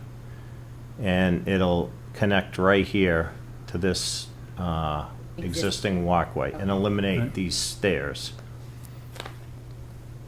So you're gonna take the stairs out then? No, the stairs Okay. are staying because Eliminate the need because to there's. use them all the time? Okay. Yeah, because there's an egress right here to the lower level of the house, the existing. So these are concrete here, they're gonna stay. Okay. I'm not I just touching wanted to that. clarify that. Yeah, we're not doing any digging, and this walkway here is gonna connect, there's existing ledge there. So it's gonna be bolted to the ledge. Okay. And drill and anchor to the ledge, there's a lot of ledge up there. Okay, yeah, and that was one of the questions which you clarified. We weren't sure with that new walkway if you were gonna have to dig footings or not, so we were just curious about that. No, it's gonna be engineered to span, it's not that long. Okay, And it'll bolt, like I said, right to the ledge. okay. I actually have renderings if you want to see what the addition would look like too. I can put those up for you. The only thing we're interested in is the drainage off from the roof of the addition. But that is a nice rendering, by the way. Yeah. Yeah. I mean, somebody spent a lot of time. Very Well, it helps give that visual, so. Absolutely, absolutely. Yep, and that was one thing that I had mentioned to Nancy too, was questioning what's proposed for gutters and downspouts and infiltration and. We weren't, well, gutters and downspouts to the back of the building. Currently, the roof goes from here and it slopes down to here. And all the runoff goes in the back here. There's a concrete patio. And then it disperses. This is all a grass area here. And the other side is, there's some vegetation, little swales and whatever that go into the woods. It doesn't go directly into the lake. So the downspouts would come down in the back here, and then the front one would come down on this side of the house and go under the deck. And that would end up actually into the woods. There's a little area there that goes, there's no grass because of the oak trees. But it doesn't go directly into the lake. Is there crushed stone underneath the deck area? This here? Yeah. I'm not sure. It's probably gravel. Yeah, it is. We went there on Tuesday for a site Was visit. there- I don't was- remember. We walked around. Was there crushed, I don't know, Gravel, I think. I'm sorry? I think it's gravel. Gravel, yeah, I mean, there isn't much loam, and the soil is very gravelly. Now, is this a tight tank? No, she has a deed restriction septic system for a Where- two-bedroom. Where is the? It's up above, it's like right up in here. On one of the I did- terraces? Yeah, we had some questions when we were out there. I was going to mention that. I did pull Yeah. out, we have orders of conditions that were issued in 2010 for that. Mhm. It's a special septic for Yeah. a small site. And Mark Farrell put it in. There's a pipe that's sticking out. I have a photo. We just had some questions about it. I did contact Mark. That pipe isn't part of the septic design.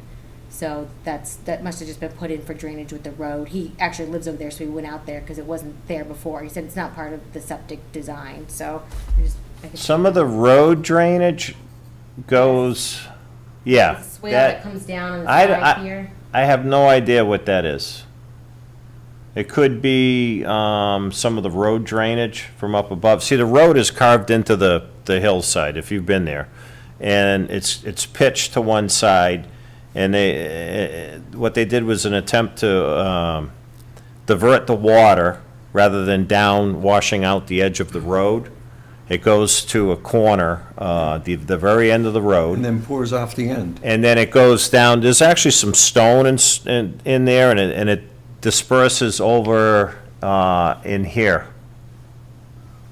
Does the right-of-way continue on through? There's a right-of-way beyond, state right-of-way.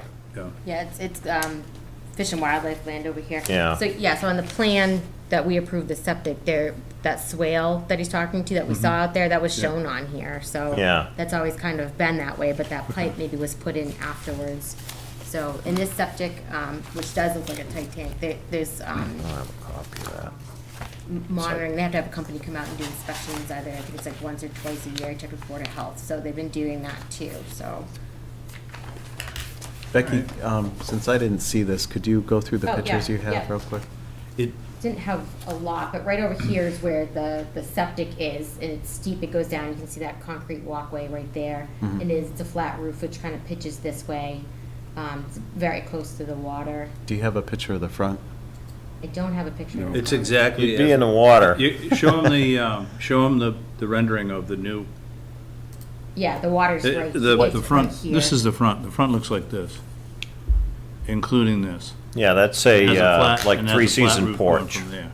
So the only. The porch is currently covered with a roof? Correct. Yes. Okay, Yeah. that was my concern, was that we were taking a deck that has No. crushed gravel under it and turning it into No. an enclosed Yeah. porch. No, that's there. It's All right. part of the house now. Okay. The only other thing they're adding is this, right here. Right.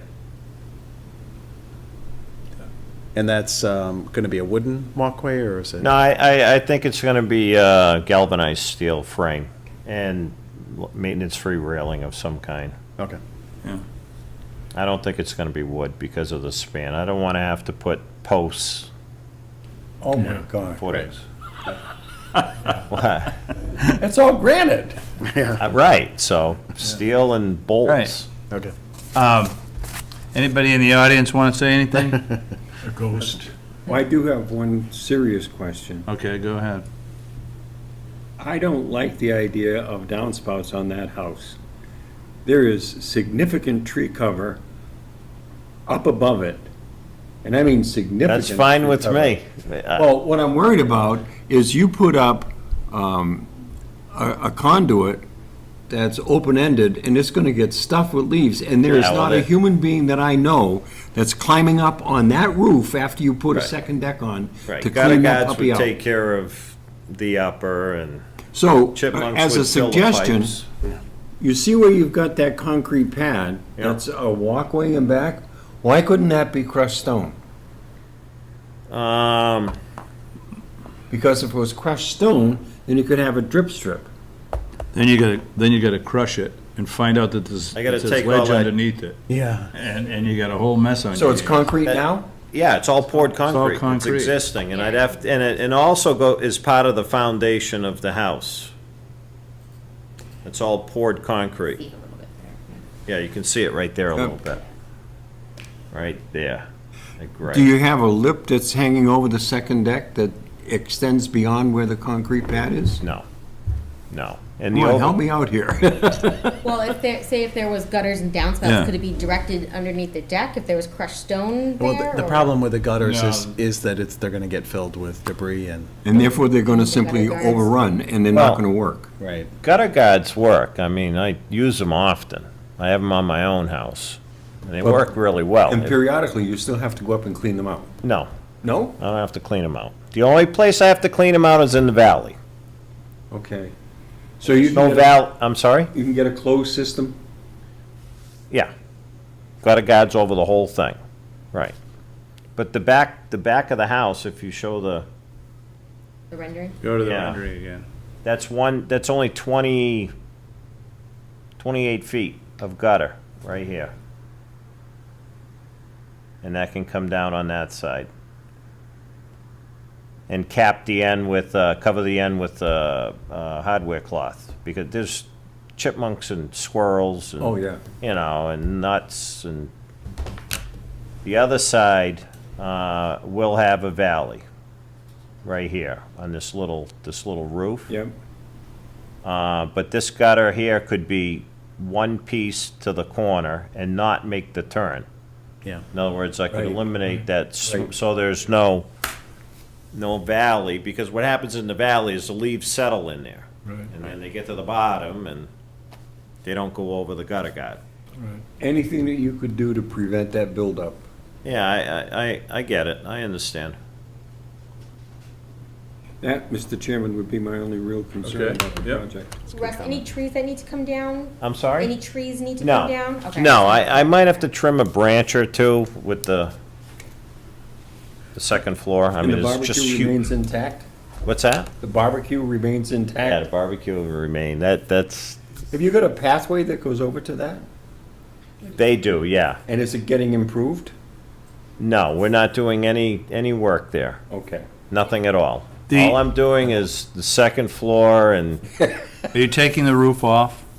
I'm taking the overhang completely off, and then I'm gonna remove, most of the roofing materials that are on the roof. And then the second floor will be flat. Yeah. She wants to keep the slope ceiling on the inside.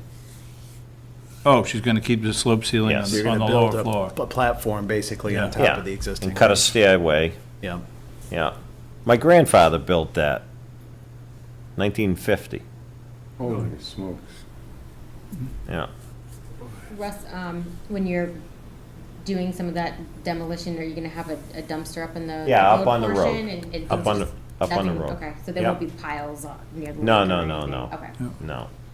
No, I've been involved in projects in Sturbridge over 20 years on the water, and I know the drill. I've never been in trouble. Good. All right, do I have a, somebody like to Help close us the out with public, some numbers here. close the public hearing? Well, this is a what? Yes, so Well, moved. it's a Close letter- the public hearing. It's a letter permit. So we got, second? What's a letter permit? Letter permit. So all Oh, we it's a need letter to do permit. is just Okay. vote on it, I guess, right? Now, originally, I had questions about whether we could do the letter permit because of the drainage issues from the roof. But since the drainage issues from the roof are being clarified, I have no problem doing it as a letter permit. All right. That was what we talked about on the site visit, was the Yeah. letter Yeah. permit, and whether the roof thing disturbed me enough so that if you hadn't explained it properly, I would have been asking for more conditional response from you, like in the form of a notice of intent. Would you rather not have gutters? No. Let's not go back, guys. No. It's closed, the Yeah. public hearing is Close the closed. public hearing. That's it. No.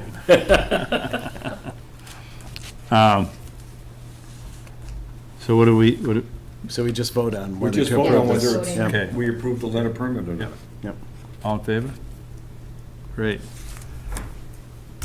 Russ, I will issue a letter for you, for the project, so we'll send that out to you, or I can let you know and you can pick it up when it's ready. One other thing is that, the property still has open orders of conditions for that septic, so, Nancy needs to submit a request for a certificate of compliance, in order to close out those orders and get them off of her title for the property, so. So that would I'll be- put that in the letter, She needs though. to close that, Yeah. which yeah. is a inspection. Right, we would just come out and look at it, Yeah. which, you know, we saw the septic and knowing that that pipe isn't related to it, it shouldn't be a problem, Yeah, so. I don't know where that goes. Are you guys talking about this thing right here? Yeah. Yeah. It could be something my uncle installed that went up to the road. I'll run a snake up in it and see. Yeah, if it could come out, that would Because be the good. swale at the end of the road is further up. Yeah. And it dumps further down. Dumps off going Yeah. towards the Fish and Wildlife property. Right, right. Well, we're going to get a lot of rain tomorrow, so you could look and see if there's anything Right. coming out of it. Drown the snake. We've approved the letter permit, so Yeah. we're. Thank you.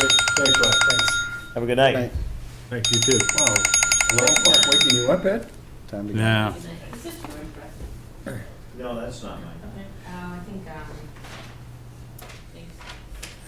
Anybody You know know, anybody in Georgetown? For the commission, that brings up an Yeah. interesting question. Sorry Russ about brought it up, but I think it's a question for the commission to think about for all future projects. Since the state wants all water to be treated before it enters a waterway, would we be permitted to have a home like this set up without gutters? Because that would mean that the water would wash off half the house directly into the water, and it would seem to me that that's a violation of the Wetland Protection Act. If there's a pipe going into the water, it's a violation. But there would be no pipe, it would simply be straight runoff from the roof, and it would be taking all the materials, Then that wouldn't be a violation. the particulates from the roof come off for about 5 years. I mean, It still would not be a violation? it would be non-point source, and Ah, we would want okay. to control that non-point source as best we could for stormwater, but as far as having to have a permit for, there's no pipe. No, but we're not protecting it as best we could. We could protect it better by having a drip strip or protect it better with drainage structures. But they're right on the water. Right, that's my question. That's a problem. Could we allow them not to have drainage pipes? Yeah. Okay, We could. moving along. Let's move along here, 'cause, We are. This is part of conservation. We try to figure out whether we're legal or not with these problems. with what we just did, you mean? Not with what we just did. In the future, if we come up with a problem where somebody wants not to have any kind of structure to take roof water away from a lake, is it legal for us to permit that? I'm not saying that it's not conservation related, I'm just trying to keep the meeting on the agenda. There's chairman material right there. Thank you, sir. Okay, I'm just trying to keep going here. But if we have questions, can't we ask them and get an answer, Mr. Chairman? Sure, we can. But I didn't. Did you get an answer? Did I hear from any other members? One member does not a majority make. Let's move along. That sounds like that needs to be put on the agenda. Exactly. well, maybe we can look into that and come up Yeah. with like a standard that people, this is what we're looking for. These are your options, so people know before they come to. I think that would be projects. good, Yeah. just to cover us, to make sure we don't get in I trouble. don't think we've ever had that issue, though, where. This But is the anyway. first one that's right on the lake. Right. So where is the clock? It fell right before you fell. walked in. Before you came in, really. It almost creamed the guy that was sitting there. 7:37. Yeah, now I We gotta have watch. one but- more letter Yeah. permit Yeah. for 26 Kelly Road, Sturbridge Retirement Co-op. Yeah.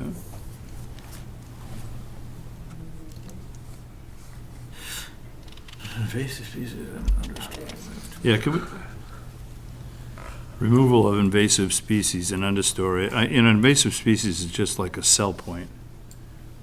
Well, there are some in there, but, But right, yes. the guy doing it isn't gonna know whether they're invasive or not. He's gonna be cutting the understory. Yeah, but Mary knows what the buzzwords are. Yeah, that's what I'm saying. What? So she's so interested in, I don't mean this to be sarcastic, Mary. She's so interested in invasive species that she wants to control them on this property? No, she wants to clear them out so that she And she's knows putting- what she can do on that property. She's gonna put trailers in and she wants to start clearing for it. Right, she doesn't know where she can put them, locate them structurally, because she can't even see where there are wet points. And there is wetland in the near vicinity. Okay. Right, so removal of vegetation within the area outlined in red, which is about 150 feet from the flagged wetlands. The work was done, this plan was dated 2017. It was, the work, she doesn't know exactly when the flagging was done. It was recent, but the flags are still there. They went out and looked. The flags are still there. they'd like to, for the time being, remove vegetation just in this area in red, which I said is about 150 feet out from the flagged wetlands. How big is that area? It's pretty big. That's a good question. I could It's like an measure it. acre, I could is it- measure let's see. Well, 9 trailers. Yeah, but that- yeah, you can't tell. It's not like houses where you could have a actual That's dimension. true.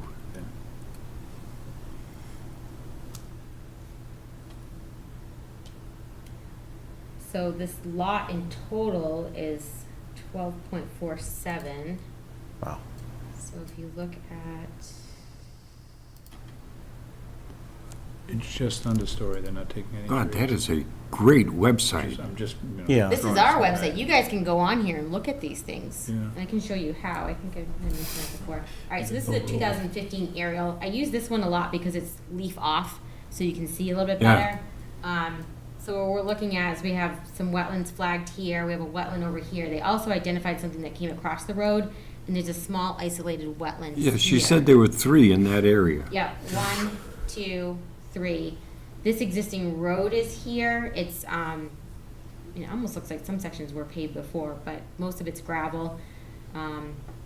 Let's see, I can measure that area, I think.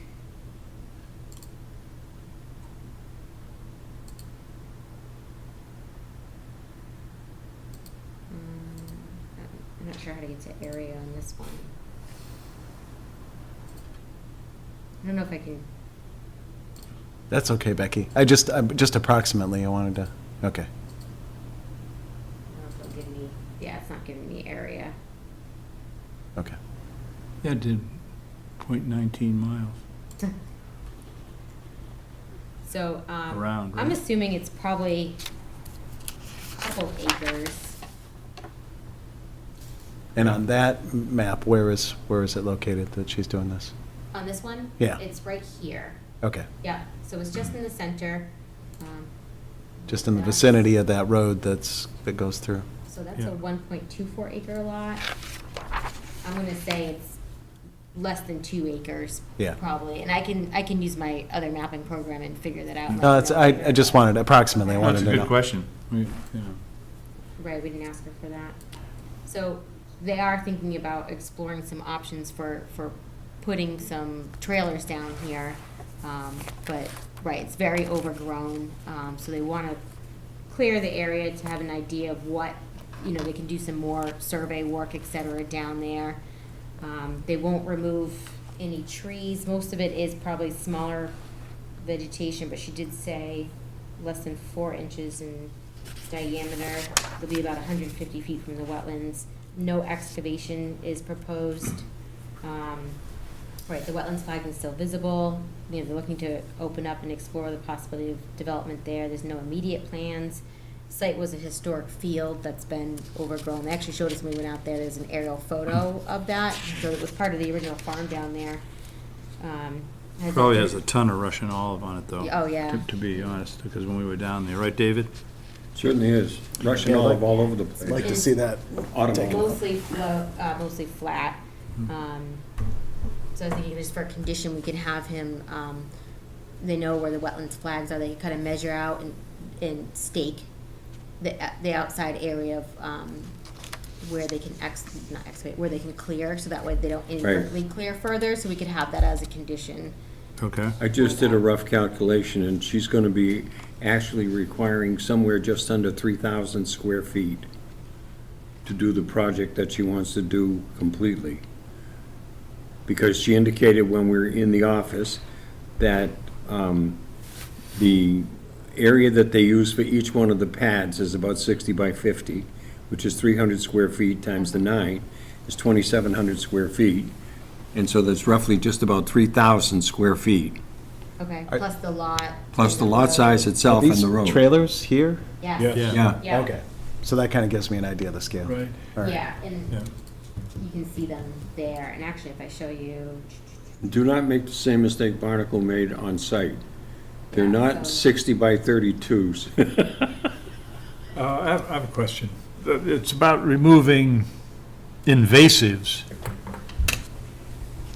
That are not invasives. Do we care if they go in and remove understory so they can see what's going on there. Once they figure out what's going on there, it's all coming down, Right. you know, so. So, I mean, do we really care if the word invasive is in here? I mean, they're within That their was, right to. that was I what don't I had think so. I said. think that's just how she That's wrote just it. it's a sell point. Exactly, and you made a good point. The car I'm selling you has tires. Yes. Oh, wow, I'll pay extra for that then. Okay, I move we move along and, We just need to vote on it because All it's a right, letter all in permit. favor? Seconded, yes. Seconded? All in favor? we don't need no It's a letter- stinking it's a letter second. permit. All in favor? Couldn't even need to second that one. Gee whiz. You could see. Do we even need a motion? I'm trying to move it don't along. need I know, you We were. don't need a motion. That's good. You seconded him and he didn't first it. That's what he was laughing about. All right, old business. We have, Now, in past lives, just a quick note, we never had, if it was in dark, it was a notice of intent or a request for determination. Letter permits weren't Highlighted, or highlighted. bolded. Bolded.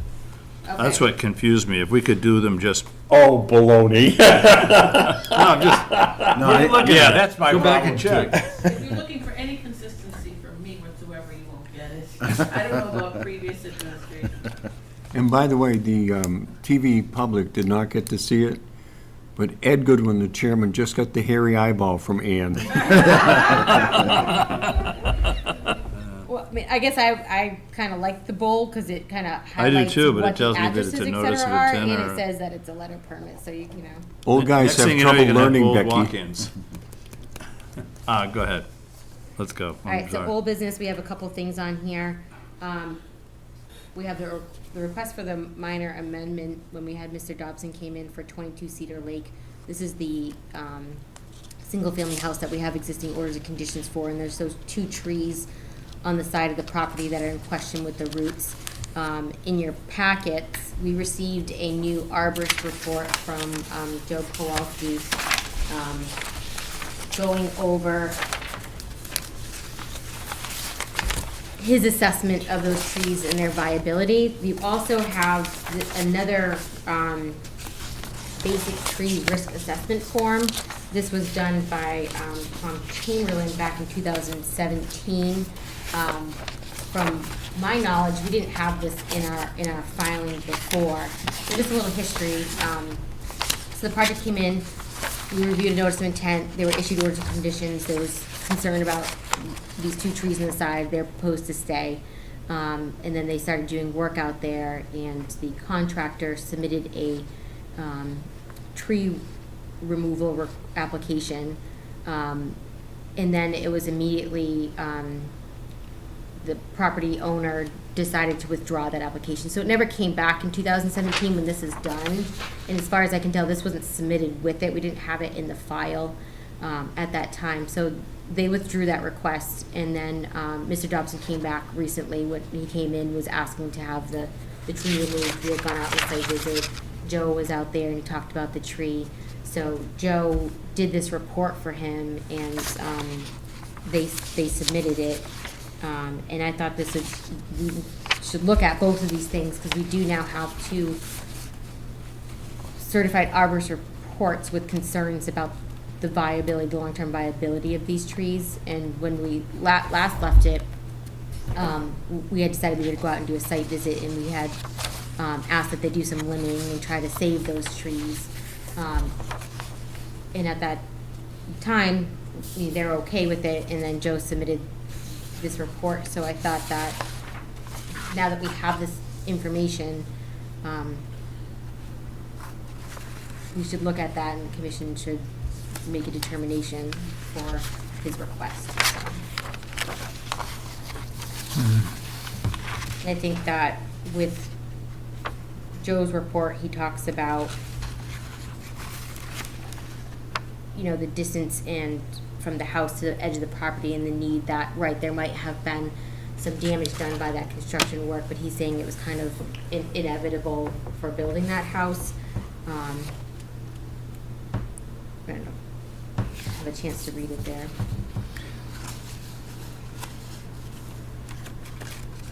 The number of trees is 7, right? I have, no, this is the 2 trees. I can pull it up. So you 7 can- trees removed. Mike? Right, they did have a number of trees removed off the Right. property, and he is doing replanting for those ones. There was an approved plan for that. This is a situation where we originally denied Yeah. them, so they exposed the roots and they created a condition where the tree Yeah. is now compromised because they didn't do what we told them to do during our, Right. during the original public hearing. Right. Truly the definition of self-imposed hardship. They didn't get their approval to remove that tree, so they made it so that tree died or Yep. severely compromised. I go back to what Paul commented on the last time we talked about this, whether this should be some kind of, it seems to me like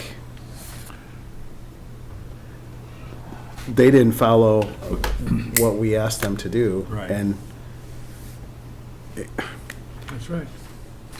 so there should be some kind of enforcement, or some kind of fine or penalty or something about this. Yep, in fact, in our bylaw, well, I guess we can't say that because it hadn't been approved yet. Well, the tree that goes up along the, But we're going by the old regs, is further away from the water. which said Yeah, a so smaller one. the smaller one's here, and Yeah, it and that is, it tree- is leaning towards the neighbor's towards the property. sun. Yeah, You know? right. So that can be pruned. There's no reason that tree can't be pruned. Well, and I think with what, and I'm just presenting the information Yeah, here, I'm not yeah. taking a side here, is that what Joe's saying is that a significant portion of that property is leaning over that property, the other property. Yeah. And that property owner has a right to do that pruning, and it wouldn't leave much of that tree, with his ability to prune that portion of the tree, there wouldn't be much of that tree left to sustain that tree. Right. So there's that argument. We mean, there. he could kill it through pruning, is what you're saying? It's within, He it's could cut within our everything that's jurisdiction. above his tree, his property line. Yeah, Yeah. but it's within our jurisdiction. On his property. You're right. Right, saying 75% of the tree crown extends over the neighbor's property. My personal opinion is that battling over this tree is like trying to believe in fool's gold. The tree is so badly compromised, as Mr. Which Chidester one, the said a big one minute you're ago. talking, the big tree? The tree that has the hole in the ground next to it. Yeah. The tree that is, The big 31-inch Right there. Yeah. tree, yeah. that is so badly compromised that I frankly don't think we can do anything at this time that will save that tree. And if you couple that with the fact that if the neighbor wants to do some pruning, he is allowed to do that pruning, and that will leave the other tree naked as the day it was born, except for the fact that it's 50 years old and needs to have lots of food in order to grow. We're in trouble with both of those puppies. This was not on the original plan No. either, which is part of the problem, because. That's the violation right there. Yeah, Well, and I don't know, and I want to go back to the original plan here, because, I mean, and I don't know what the distance is off that, but if you look here, I'm gonna zoom in. If you look right here, you can see where the existing house was, Right. and that might partially be that trench. That trench might be a little bit bigger, but it does kind of follow that line. I So see what you're don't- saying. right. So basically, we told them that they had to backfill this as soon as they took that out to prevent any damage to Did that they tree. backfill it? No, As far as I know, it hasn't been back. these are all exposed roots in here. That's the problem. When we went to January 12th to January 15th, it had not been backfilled, and it had been freezing for several weeks. They said they were gonna go back and do that the next day after Yeah, they were. exactly.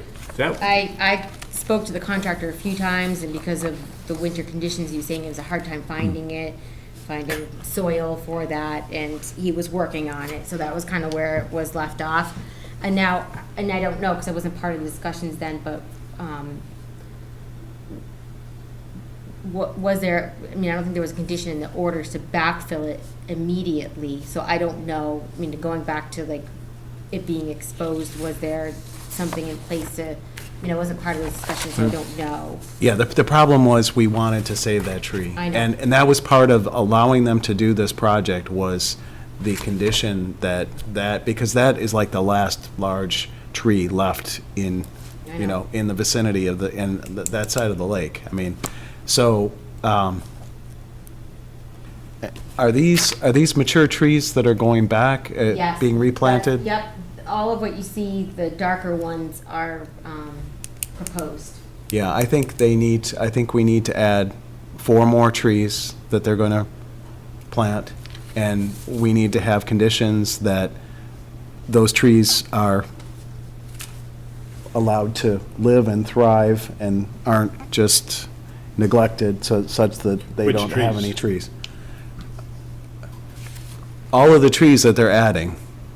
Oh, yeah, right. Oh, Because my concern is they let this tree die. exactly. So what's to prevent, because they want to have a solar system on their roof or something, what's to prevent Oh, I see. Right. any of the trees that they plant from surviving? They're saying their behavior has indicated to us that we have to put in an order of conditions that they protect the trees. Right. Because we don't think that they really If we can't care. find them for what they did, Well, we can find them. okay. They- Well, I'd they like to have- discuss they have that, not- too. They have not followed the order of conditions, so there's a violation. And I don't know if there's another violation.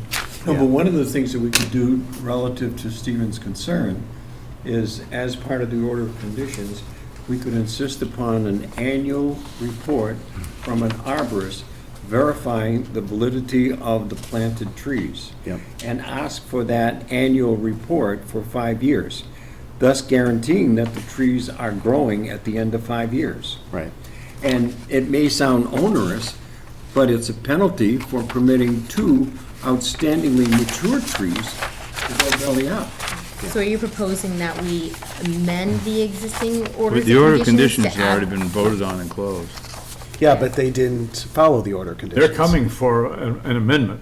Well, Right. or a minor change. So A when he minor came in, I wasn't aware that he had orders of conditions, so we were talking about a tree permit, application removal. So, and then I was like, oh, you have open orders of conditions, and I wasn't aware of this history with the tree. And they said, since you have open orders of conditions, why don't you come and ask for a minor change? I was thinking because it was 2 trees, that it, not as a full request to amend at that time. So we just have to navigate that if we want to move forward. Yeah, that this way. is trees that they were told to keep, Yeah.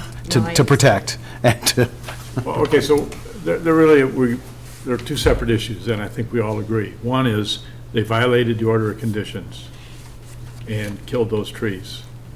So we have to say those trees are gone, but I think they need a permit to cut them down, which would be different than an amendment to the order that they have. right. I think it'd be dangerous to put in our order that we're punishing them for violating, and then saying we're gonna let them cut the trees down. I think we need to keep those separate and have them come in with, I mean, it could be any just typical permit or letter permit or Letter whatever, permit. tree cutting. And the conditions on that permit will be that they do a 2-to-1 replacement Exactly. of the same type of trees. Right. And that they are going to be submitting annual reports, as David I said. think that's a great idea. Okay. Yep. But That's a my nice personal way of doing opinion it. is it should be two different actions. That's a much way. Because Yeah. in actuality, a minor amendment is one that a person that would go by and look at the project and not notice that there was any change. And cutting down those 2 trees would be, a reasonable person would say, I read that order and it didn't have those. Right. So, I absolutely agree. Yep, Okay. that makes sense. does anybody remember what the penalty, fine for violating the order of conditions is? We were just looking at that the other day, but I can't remember what I got. $300 a day if we I think it starts at, I mean, this isn't one of those things where it's progressive. This There are is, old ones, not any- Yeah, I have Right, the old ones. As a matter of fact, if we want to really be nitpicky about it, it could be one of the old ones, because in fact, we have pictorial evidence of what we asked for from back in January that was not completed in January, although it was promised to have been, and perhaps was not completed in February either. One of us can go back and take a picture of the existing hole, and that just verifies that they continue not to do it. Oh, so you're thinking daily thing? Yeah. I'm all for it. Yeah, because it's like, Existing for, Yeah. now, But we can verify that the hole was there, we told them to fix it. They obviously didn't. The next day, Becky, you went there. Right. right, we told me didn't have to the next day so we could look at it, but they were supposed to do it immediately after Right. that, and the contractor, And they said they would do it. right. And they still haven't done it. Right here in the meeting room, they said they would do it. Yeah. And now they haven't done so it. we were really letting them get off the hook for violating their order of conditions. Well, I just want to say too, I mean, I did speak to the property owner a few times, mostly via email, and he had some kind of emergency personal things going on, so he was leaving it up to his contractor. So I just wanted to say that he was kind of relying on his contractor at that time to do it. I haven't. Yeah, but when he was I in the meeting room, Becky, you will remember that he had some real angst about the contractor, because he had told the contractor various things, and the contractor, according to him, had not paid attention. We gotta stay out of the mud. We're dealing with the owner. Okay. And Period. we Yep. can't, you Right. know, everybody here could come up with, we wanna hear about my stories? No. You know what's going on in my life? Not really. No. All right, so Over a beer. we're talking about doing a tree What? removal permit application. And He's with in that- violation, no, I'm saying he's, but I feel he's in violation of his order of conditions. Period. I don't know how else we get at it. If we let them cut these trees down, we're gonna get a couple of teensy weensies, because he's gonna put a solar system on the roof. Now, I mean, again, I think in that same, in this location, they're gonna be required to do a 2-to-1 replacement to get a permit to cut those down of mature trees. So we need a planting plan before we can allow them to cut it down, then, if that's one way of going. You know, we don't wanna go Yep. the fining route. No, I still want to pursue the fine, personally. And the planting plan is generally part of when people come in for a request to cut down trees, and they oftentimes, maybe not every time, give us a plan of where they're going to put them. All right? Beck? You have marching orders on that? I think so. Are we Yeah. having him put What- a tree removal permit application? And with that, we want to see 4 mature trees. Want to see a planting plan for with it. that, and then we will then condition that he's responsible for, And I think at the same time, you tell him that he's in violation of his order of conditions. Well, wait a minute, we were trying to separate those two. Right. Well, they're separate, but she's going to mention it, but I think we haven't We haven't- done anything with inaction. I'm saying that we need Right. to tell him that he's in violation of his order of conditions. right. And then we need to come How up. do you ignore that? Yeah, absolutely. If they have You're right. not done what we told them to do when they came in here, Yeah. that is a violation. It was a violation to begin with, but that's even more of a violation Yeah. because we told them to do something about The it. violation of the actual order is that they dug that hole, right? Right. And they didn't protect the tree, which is what we had talked asked them about to during protect the the public. tree. There's a They said difference they would. between the conversation that we had and what's actually in the order that he violated. If he was not supposed to dig a hole and leave Uproot those. that Right. tree. Leave Right, the- so, I mean, we need to look at exactly what in the order he violated. He also violated this verbal conversation, which tells us that he doesn't care about trees, which tells us is why your idea of, that he has to watch those trees and let us know. Annual report. So Yeah. I would say we need so to, do you think the violation is the digging of that hole or not filling that back in? Or Exposing of the, Yeah, they were supposed to immediately protect the roots of that tree as soon as they took that wall out. That was and that's in the that was order. the agreement. That's what we discussed during the original public hearing when we approved the project. Did it end up in the order of conditions? That's what, I don't think there's anything specific in here about the But trees. the order, We can go the order back through condition, it, but the order conditions that he has those two trees on it, on the plan. on the yeah. plan, they're Yeah. live. Okay. okay, so then you're saying the violation is that he killed the trees that were supposed to stay? Yeah, Right. well, he killed one of them and wants to kill the other one. Okay. All right. Just don't want the lawyer to come back and say, I don't see where he violated anything. But could, Now I do. you know, what we want is a planting plan if they're going to alter. Okay.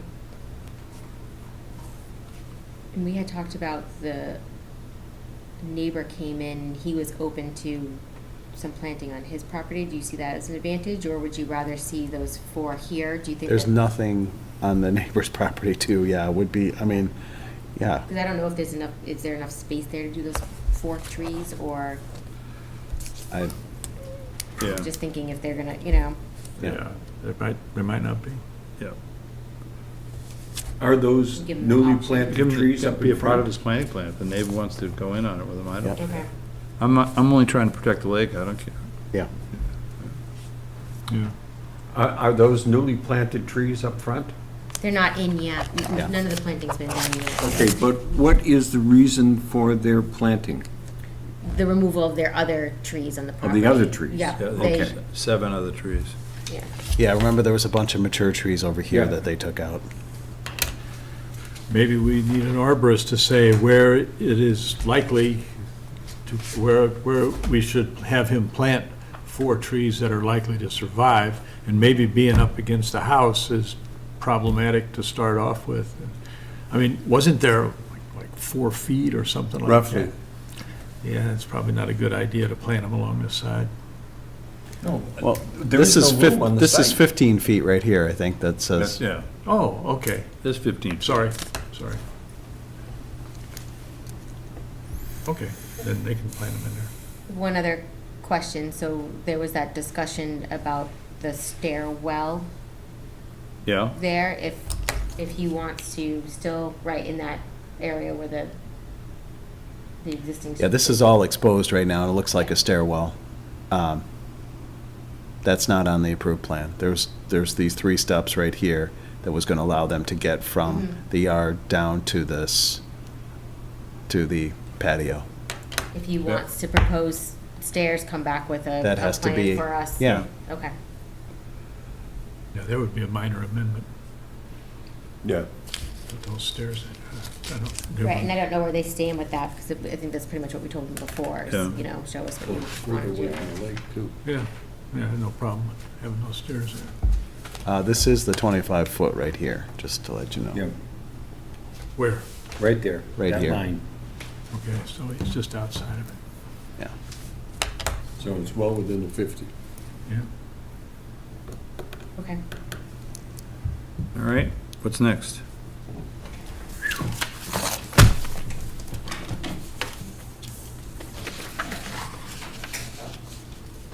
So how are we going to move forward with a fine or a penalty, whatever, for that violation? I think what we just finished saying, we're gonna try and move forward with getting some execution of satisfactory solution. Okay. And we really didn't, you know. Well, we can indicate to him that the penalty, instead of being a fine, is going to be the 5 years' worth of arborist review of the planted trees, such that we know that they're going to be viable, because that's going to cost him money, and that could be equated to what his fine might be.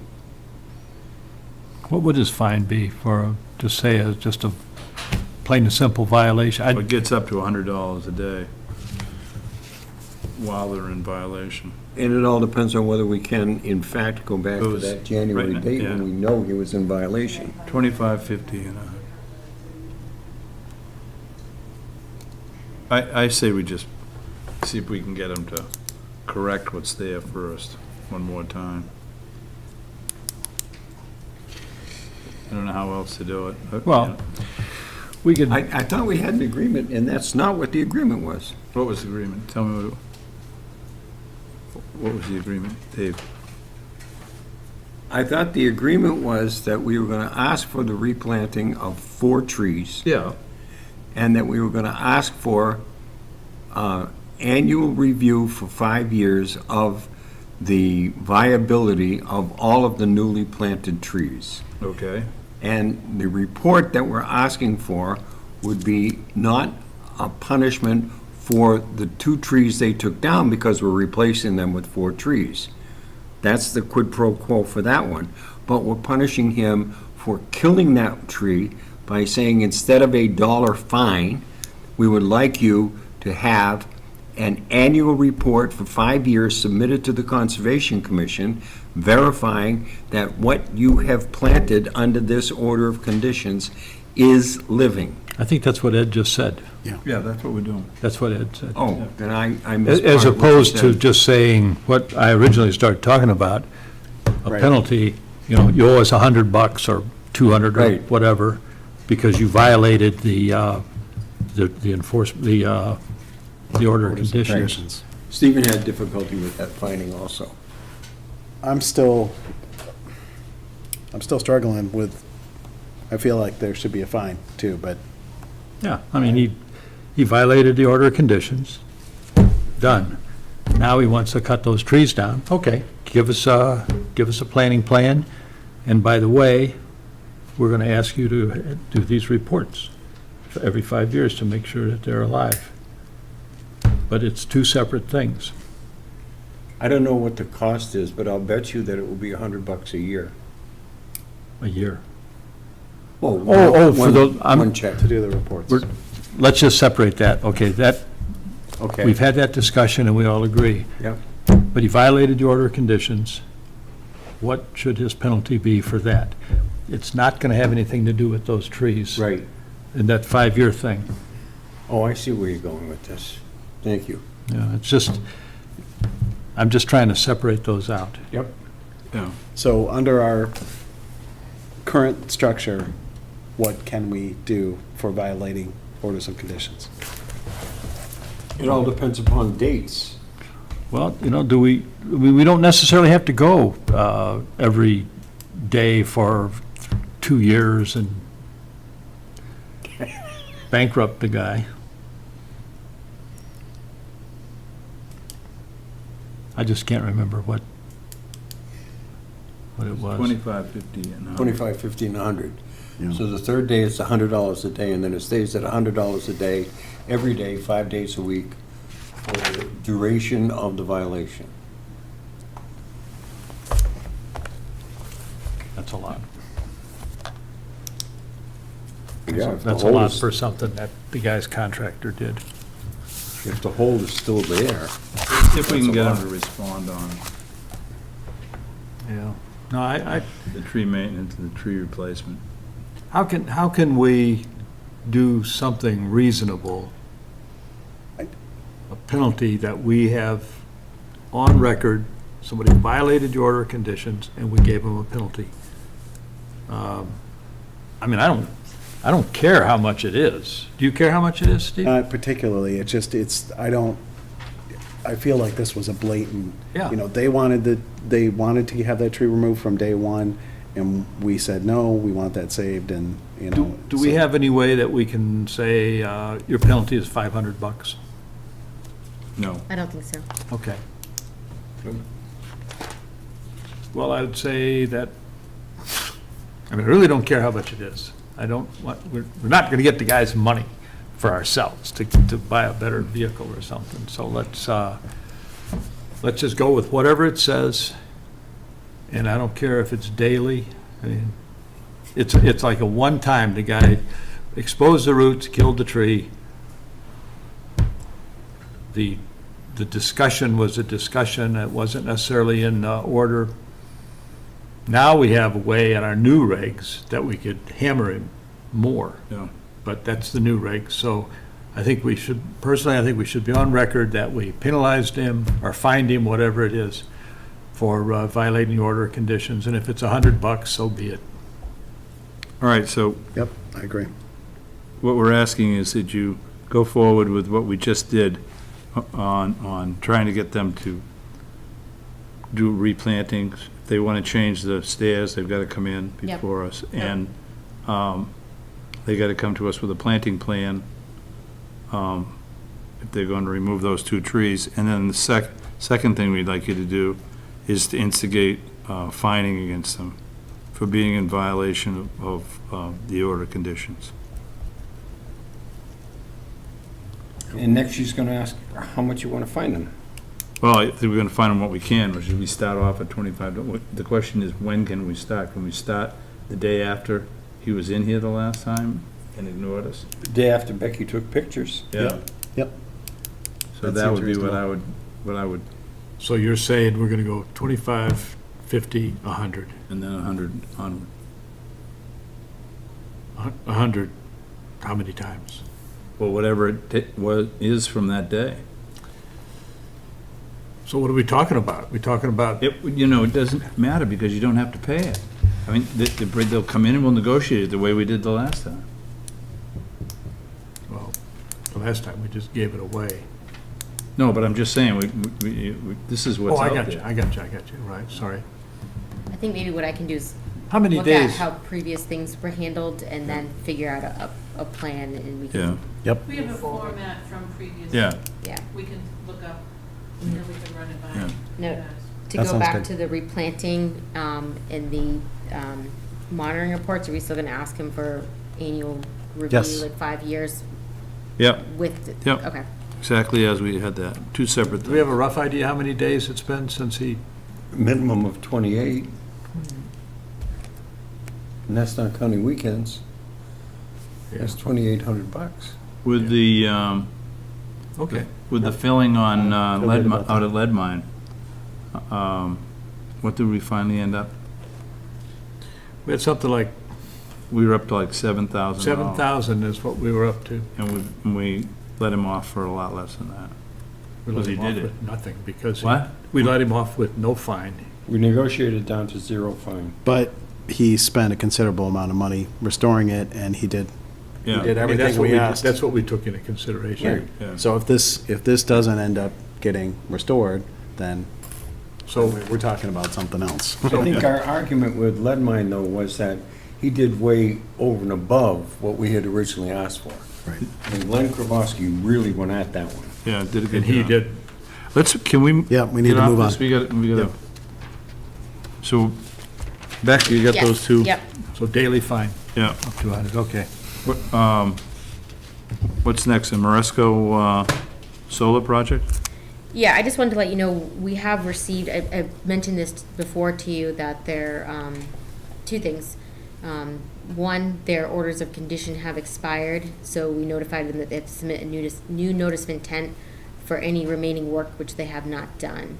So the work they have not done is the replacement of the 2 culverts underneath the access road for the solar project. We were informing them before their orders expired to come back to amend their existing orders of conditions, because after they went through our process, Army Corps revised one of their crossings. So the crushed culvert, I think it was like a 48-inch culvert, we were having them put in a 24-inch with a weir structure to control the upper impounded area. Army Corps came back and said, no, we don't want control structures anymore, we want to open up streams. So they allowed them to put a 36-inch in. I'm not sure why they didn't go bigger than that, but they said 36-inch, that's what's proposed now. So they came back with a notice of intent for us, which is kind of on hold right now because they have their open orders of conditions they need to submit for a partial certificate of compliance to close that out. So I talked to DEP about it, and there's certain situations where you can have 2 open orders of conditions on a property, provided that it's different work, so there's no overlapping work. In this situation, we need to close out that orders of conditions with a certificate before at least they start working, because you can't have the both open. So they're working on putting together the request for the partial certificate of compliance and kind of going through and indicating what's been completed, what's left, things they need to do. They need to remove a lot of their silt fence. So Art Allen's been working on that, or was working on that a little bit with me. So we will have that coming up soon. But I just wanted to let you know to expect that in that change in that project. So I just wanted to let you know about that. Because we haven't put it on our agenda because they asked us to hold off on it. And then just to skip that forest cutting plan for a second, just to finish up on the small things. Ann and I, mostly Ann, worked on putting together a letter for KP Law, asking the questions that we went over in our last meeting. So we sent that out to them and got an acknowledgement that he'll work on that. So that was taken care of. And then to keep going on the next page, we already talked about the 32 Tantasco Shore. We did that as the walk-in, Mr. Brochu. I'm going to skip over the summer meeting schedule. Lakes brochure, I haven't made those revisions yet, but we'll work on that and get that to you guys so it's consistent with our bylaw. I have a memo request for the Board of Selectmen for a dock at 44 Burgess School Road. It's an existing single-family house. They asked for our comments and recommendations, just like with the forest cutting plans for those. It's a temporary dock. There's not a lot of detail, so I was going to write, I've written letters before for these, a letter for them for that, just kind of going over some of the, I don't know where I put it in my stuff here, the basic things, and, wanting to know how, it's going to be held down and any impacts to bank and things of that nature.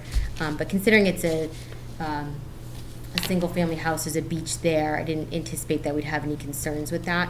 Now, in regards to memos that go to the Board of Selectmen for things like docks, is that something that you will want me to talk to you about if there's an opportunity to do so? Or provided I have some general language and maybe send that out? Well, if it's regarding the dock, we don't need to see it. If it's regarding the structure on the ground, then we need to approve it. Correct, through like a notice of intent So it's filing. as simple as that, yeah. Yeah, but I just need like my memo to them. That doesn't, Do you need So, to see? so Ed, you're saying they would need a notice of intent for where the dock is on our. Yeah, what they do is, in most cases, they put the blocks in, they pour a block. Right. So On the ground. Yeah, on the ground, and they have a cantilever off of it, too. Is that the right, Steve, cantilever? So that, so you can bring it up in the winter. Right. So that it's above the water. But our one concern is that we don't want the blocks or the poured concrete to be put so close that it disturbs the bank. Right. Yeah. So that's our, So that's why we need to approve it. an NOI would be the Yeah. way to go then, okay. Now, if they were just anchoring, I just have a question. So if they were just anchoring the footings with blocks, so it's just land underwater, and it's temporary, would that need to be a notice of intent? We haven't. That's what I thought. I don't We think haven't you guys gotten have- involved in that. Okay. But if Really. it's attached to the bank, then? Yeah. Okay, that's what I thought, but. It's a good question, but we Well, the haven't. question that we always tried to answer with that was, is it displacing enough water for it to make a significant impact? And even if every one of the cottages around the place dropped 2 cinder blocks for each one of the legs of their docks, Yeah. it would not be a significant impact in terms of elevation for the water. And as Mr. Jabba pointed out earlier tonight, oftentimes they're exposed to the full range of weather at the time of drawdown. Yeah. Because the drawdown this year was only 36 inches, but we have had 41 in other years. Yep. And by the way, the filling is already mostly complete. Back up, yeah. Yeah. They started the filling again like they were supposed to. They were maybe a week late at You Cedar. talking Cedar Lake? Yeah. Yeah. They were maybe a week late at Cedar, but they opened the dam up and they were letting it come back at about an inch every 24 hours. It was down in the cove when we went to look at this site that we reviewed tonight. Yeah, right. Yeah. It was down, way down. Yeah. What's next? I have a request for a certificate of compliance for 6 Birch Street. This is a retaining wall project, or a replacement retaining wall. I believe it was of wood construction. He replaced it with blocks, and there's some steps. I went out there, site stable. It's a replacement in kind, so actually I went out there today, and there's no erosion issues, no concerns. Okay, Looks like great. it was done per the order of conditions. That was one that was a pretty tricky project, because they couldn't get in down there with a piece of equipment, and is that the one? Huh. Was It looks like it's been done for a little while. I think he, Yeah, it was. Did you? No, no, I was trying to hold the page open for you and Oh, get okay. away from me. Sorry. Yeah, that was the old rotten wooden wall Yeah. was falling down, Yeah. and how to get that out of there and put in the new wall without it all slipping into the water. And yeah, that was pretty tricky. So it turned out pretty good. yeah, it doesn't look like there's any evidence of anything in the water at all. Good. Good. Okay. I did not envy them that little piece of, KP Law. what am I giving? Yeah, and I think Ann had emailed this to you. This was just our attorney's response to the filing Right, for 8 okay. Birch Street. I don't know if you read it and if you want to have discussion about it Oh, there's at all. nothing that's happened since then. Correct. Yeah, Yep. okay. Okay. I was thinking there was some decision came down. Let me go back for a moment because I skipped over.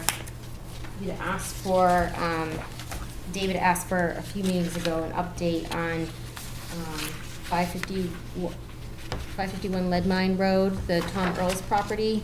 You guys had reviewed back in September of 2017. He had a letter permit application for the removal of the dilapidated trailer and the oil tank, et cetera, which was the building inspector had requested that it be removed. Right. So we had pulled out, we didn't have any information from him that work was done. We actually went by the other day and it wasn't done. We did have someone come in that was interested in potentially purchasing the property, which kind of, he spoke to myself and the building inspector, which kind of re-triggered the building inspector, and I think he's in the process of issuing a letter to him to remind him that he needs to remove that, so it should be happening soon. Good. So that is all. Can I make a note that you contact him in about a week to see if it's been done? Okay. And another week to see if it's been done? And by June, we'd like it to be done. Because, seriously, this was back in, remind us again, when was the first time? It was August? And from August until now, it was not done. Okay. Was, and it was something, right, it came from the building inspector, correct? Is that where it came from? Right. Yep. And he had a question about grandfathering and. No, actually, Tom came to us. Yeah. We requested Tom to come to us. He came to us because of the building inspector. Oh. That was fine. Okay. Yeah. That's why he Yeah. did it in our. Because I had asked us if we had any movement on it, because a resident had come to me and asked about why the tank was still there. Yeah, she's called me too. Forest cutting plan on Fisk Hill. Did you want to talk about that? Yes, yep. Do you want to do that next, or I just have some quick agent report Let's do the things? quick one, sure. Okay. Trail meeting, in your packets, you have a table there that Dave and I got. We went to a meeting with Trail Committee, town administrator was there. Just going over kind of what they're proposing to do for this coming year. Mhm. These are things that we should expect to be working on with them or getting things from them. So that's there, if you want to look at that. Yep, got a copy of it. Okay. With that most recent OPACUM event at the Heinz property, there was a lot of mountain bikers. And it's one issue that was raised by like Mass Fish and Wildlife about some mountain biking issues on our lead mine property. So we thought, you know, we talked to Trails about it a little bit, but maybe we need to kind of work to maybe approach them. What issues did Fish and Wildlife have with mountain bikers being on our property? They're creating new trails. Oh, creating, Yeah. mountain bikers creating Yeah. trails. Illegal, Right, illegal right. trails. Illegal Trails that have not trails. been Like the white sanctioned. trail, They have not been sanctioned. like the white trail. That was No, it. the white trail was legitimate, but what they did was 3 access roads off the white trail. Okay. Yeah, Yeah. so maybe we need to think about maybe since we have the care and custody of that, is maybe trying to outreach to them. I think they go out there a lot and just try to maybe work with them to stay on the trails Right. as part of our management. We have in the past done that with Fish and Wildlife, and they have said, it's your property. Take care of it. It's a problem. We're pointing it out to you. Right. Right, well, I meant Yeah. work with the mountain bikers, just being like, letting them know that, the property has conservation restriction on it, and, we have all these trails, and we really need to stay on them, et Well, the cetera. Trails Just kind of Committee go- talked to you about one of the ways that they hope that they're approaching this topic? Right, By The doing Plimpton all of the property. Plimpton property with with mountain bike trails, they're suspecting that it's going to take the pressure off of some of the other trails. Because once they have agreed-upon trails that they can go on, right. No, I agree. And I don't know if it'll be an obstacle or not, but we'll have to make sure, with the conservation restriction for Plimpton, work with Opakam because they hold the CR. We also have priority habitat for rare species, we'll have to coordinate with natural heritage on that. I've kind of Yeah. started the request information there, so we'll have to keep those things in mind as moving forward. And I kind of indicated that, well, I did indicate that to Trails Committee, that those are some things that could be obstacles to what their plans are, so. Yeah. Maybe it might not be as many trails, but they probably could still get them, but we have to work with those other departments that have review over that too, so. Another thing, upcoming, putting together a request for determination of applicability, which will be on our next agenda for the parking lot down, at OSV for lead mine property, that was previously permitted under orders of conditions that Trails had for that property. It was amended, it was added on there, it's thus expired. So we're gonna move forward with an RDA. They're already out there. DPW's been clearing that existing footprint that was permitted under the orders of conditions for Hammett Brook. But we'll be doing that RDA to satisfy our permitting for that. We work to reduce the scope. I can talk about it more when it comes through, but there's a lot less work that needs to be done in the front, removing of the hillside, excavation there, so. Which parking lot are we talking about? This is down at OSV, so right when you go through the gate to Go get to through the lead white mine, right there fence. where Hammett Brook Okay, yeah. project, so. It's about- Where the sharp turn is there. it's about 30 yards down from the white fence on the left-hand side. Okay. And if you go there now, you can identify the area because Greg has already taken down the trees. And they haven't completely been removed yet, so they've been taken down. Right. Good. Yep. Yep. Just a reminder, we've been talking, I've mentioned it a few times, that CPC's meeting, we're actually on their agenda for March 21st, so I'm gonna be going to that, looking for ideas for, from us for either properties or other things. I will send you an email with my ideas. I think I kind of might have mentioned them before in email, but been looking into finding out what we can ask for monies for our, not management, but preservation of our assets on our properties that we purchase through those funds. Yep. Instead of having to ask for it through our budget through the town, which is, Yeah. what I can tell may have been problematic in the past. So trying to work towards, getting funds through them, for the management of our properties and. And you might want to talk to them about the feasibility of being able to gain any kind of funding for the development of pocket parks. Because we have had some pieces of property, for example, one of them that is close to the Quinnebog River, that were donated to us, which were not potential house lots, but were almost big enough for a house lot. They would be ideal for a pocket park. Just a small, like the one that we have right at the end of Cedar Street. So a bench, an overlook for the river, that sort of thing. Yeah, okay. But there is no funding for anything like that at the present time. Okay. And if there were funding, the Trails Committee could knock that off in a couple of weekends. Okay. All right, so we have left, we just have that discussion about the forest cutting plan and our summer meeting schedule. So your choice, pick what you want to do first. Well, summer meeting schedule, when is the town election? June something. I don't know. Because we're, two of us are up for to be re-voted on, or? Is that that'd when be that happens? Stephen and Ed this time. Isn't it always the first Monday in June now? Could be. I don't know. Last year, I think it was the 10th, but I'm not sure if that's locked in. It's probably not locked in. So I don't know, why don't we push our, what do you need for meetings? We've got, So we usually do. July and only August. one meeting in July and August. Right. And so right now, we have the whole year's schedule posted on our website except for our July and August. oh, meetings. okay. Oh, So that's what we were hoping to be able to pin down and post. so, what's good for July? I think the 4th of July week, terrible. Right. Yeah, and I think the Well, week, if we want to wait till the next meeting, if you guys can check your, That far, right now, schedules. July and August, I We should can, do it soon. yeah, I've got a trip in both July and August, so I Yeah, don't but know. you know when they are? But why not, yeah, well, July and August. well, give us a July date that you're here. okay, the third week. Okay, what's the third Thursday in? 19th.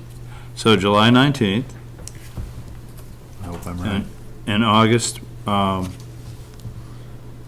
Make it the third week again. 16th? Third week is 16th. Yeah, I'll be back by then. And that way Everybody we check just those swing right babies back out. into That's- September with the normal meeting dates yeah. and times. Okay, so in June, would you do 2 meetings as well, usually? Usually two, usually a regular schedule. July. Yeah. But we have to be careful during heavy building times, which is What's the, May, June, June? and July. Yeah, June, what's the date now that we have the, June is 7 and 21. excellent. Yeah, So, those look good. So we're saying July 19th, yeah, I'll be here in August. All right, great. 16th. All Okay, right. So we did that. All right. excellent. I think the last thing is the forest cutting plan. No, We didn't get minutes, did we? No no, minutes. Yeah. No, yeah. It was a short week. I thought I missed them.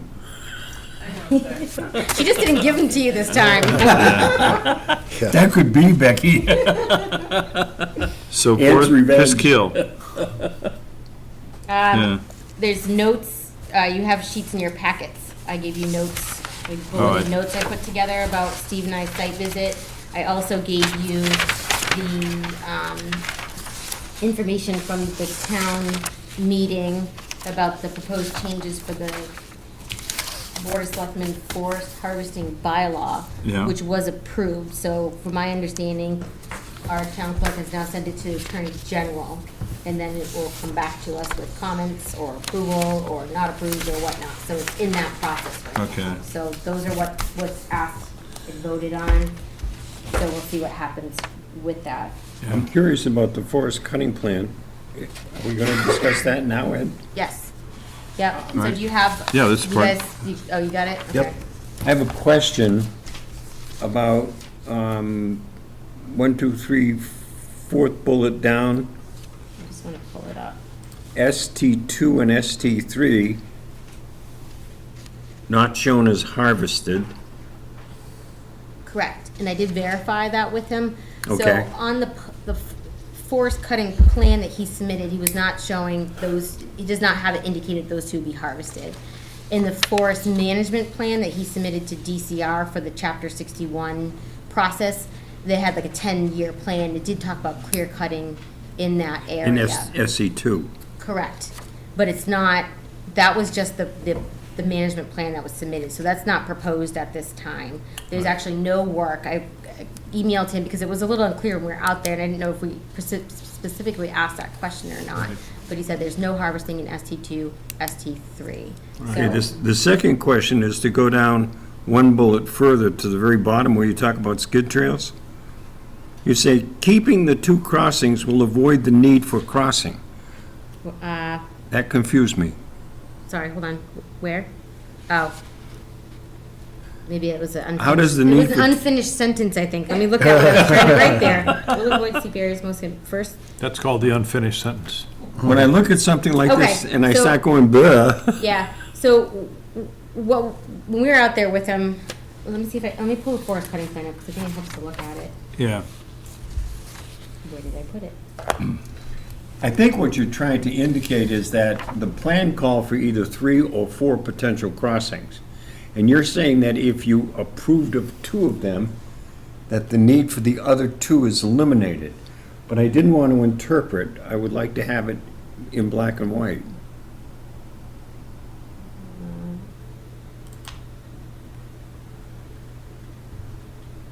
Oh, here we go. I don't know where I put things anymore. Ann moves them on me, I swear. No, I'm just kidding. I'm just kidding. She said she's not going to be Joking. controllable. I don't think Ann would do that. Okay, so just to kind of, to start at the beginning here, so the landings, there was three proposed landings, and the reason for the 3 was they weren't sure when they were gonna go in and the steepness, et cetera. So this is the landing that they're gonna use right here. This one's pretty steep, plus this is a scenic road, and in the DCR forestry BMPs, they have like a 100-foot setback or something like that. So they're not gonna use this one. This is an existing driveway. There's a single-family house here that's been using this driveway. It's not their driveway. It actually belongs to the Spencer Solar property. So they're gonna use this existing driveway. And was there like asphalt millings on there, Steve, right now? Right, and he talked to us a little bit about maybe putting something down in the front for the trucks coming in or whatnot. So they're gonna use that. It's not very steep right back here, so it actually seems like a good spot for a landing. How much clearing do they have to do to make that landing? That he didn't discuss, and I think they're supposed to do what the minimum amount is, and I think that Kate put that on their plan. So DCR's indicated just the minimum amount of tree removal for Because the landing. oftentimes it's a 50 by 40 area. That, in an area like we have on Fisk Hill, could be a significant cut. I don't think that this area, I mean, it's really flat in here. I mean, it does get steeper here. It's very steep right here. This is where it kind of Drops right off. drops right Yeah. off. So I think that's probably not a problem here for erosion issues. No, it's flat. Yeah, and that's something that DCR, I mean, that's far from our Yeah. wetlands too, so it's kind of more under their jurisdiction. So these skid trails, I mean, they're still gonna come up here and do some harvesting, but, I mean, he talked to us about using water bars on his skid rows, so there's measures that they will take, to reduce any issues of erosion. There's no harvesting proposed in the wetlands. So here, because we have some wetlands on the property, here, there was a question about here, there's nothing proposed in there. So, ST1 and ST2, you said no harvesting. No, ST2 and ST3. right, ST3 is this one right here, no harvesting. And this is an old, you know, looks like a field, probably pasture at one time, there's a lot of ash growing up in there, it's very small. And then this one here is that ST2, and no harvesting is what they're saying in there as well. So they are gonna come down here, and we did look at this a little bit when we were there, and there's actually one spot where, you know, it's kind of slopes better where they would use that to go through. There's a lot of old farm roads on this property, and actually coming through here, this is an old farm road, so it does make sense if they were to cross through here, that they would do it here. Down here, where he's gonna cross, same thing. Okay. It looks like there probably was an old farm road, and there's Yeah. not much tree removal. And from my description in there. How's the the- stream running? Pretty well, huh?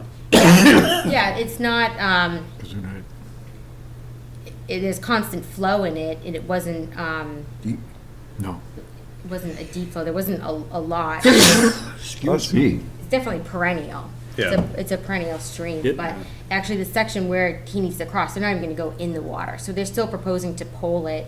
Right. How high up would you say the banks are, about 5 feet or so? 5 feet or so. That came out? And there's nothing's gonna touch the water or even the edge of the stream. I mean, the Yeah. bank is up high. Yeah. And we were very pleased with his Yeah. description of how he Yeah. wanted to not have So- anything touching that water. So he'll pole it and they'll bridge it, so they So the won't go banks- in there, so they won't have any The impact. banks are gonna be the support system for the polling?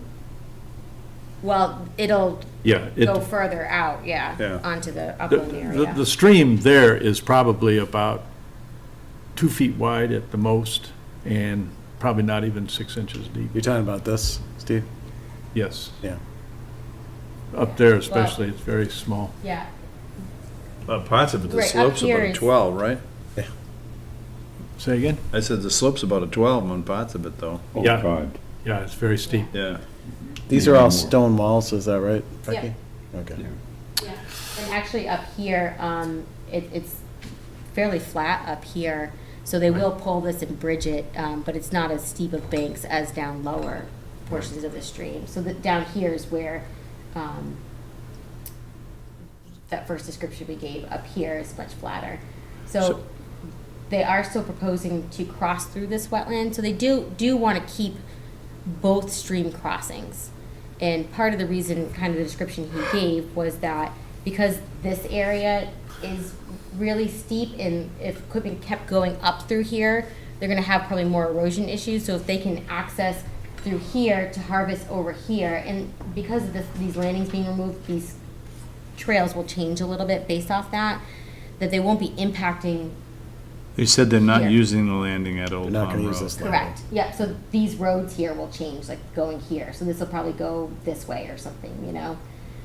So they do want to keep both crossings, so that way they're not going up this steep slope as much with equipment, and potentially creating more. And they're not erosion. gonna, yeah, they're gonna, what, the 100-foot buffer for a scenic road is going to be, Yes, that's my understanding. I went back through DCR BMPs and it does say that in there, so they won't be harvesting up there, and there's not a lot up there. they know it's were a scenic interest- road? Yeah, yeah. And they Yep. know that there's a Yep. setback for it? Yep. Yeah. Yep, so, right, like you said, there's nothing up here. And since really- their landing is through an existing road, Yeah, this should almost be invisible to residents driving on Fisk Hill. right, I would think so. That is 'cause correct. Yeah.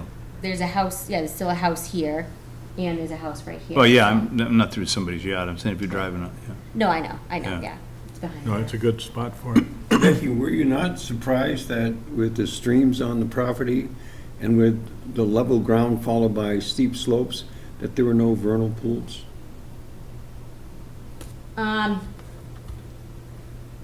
Over here, question. this didn't hold much water.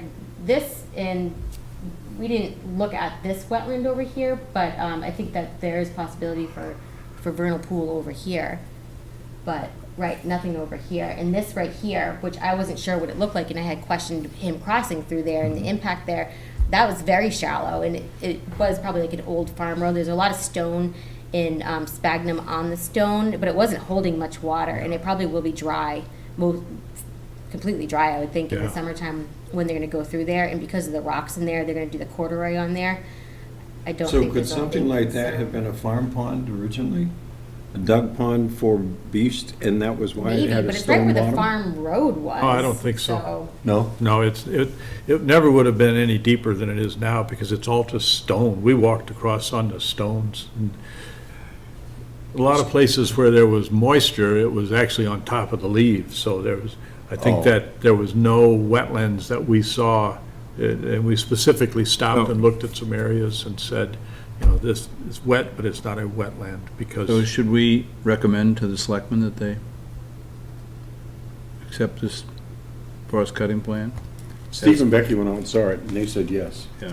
Yeah. Yeah. One Right. other thing I want to point out too Yeah. is that he also said, and I did put it on my notes to you, but he does have a 50-foot filter strip on the stream where they can only remove 50% for the cover.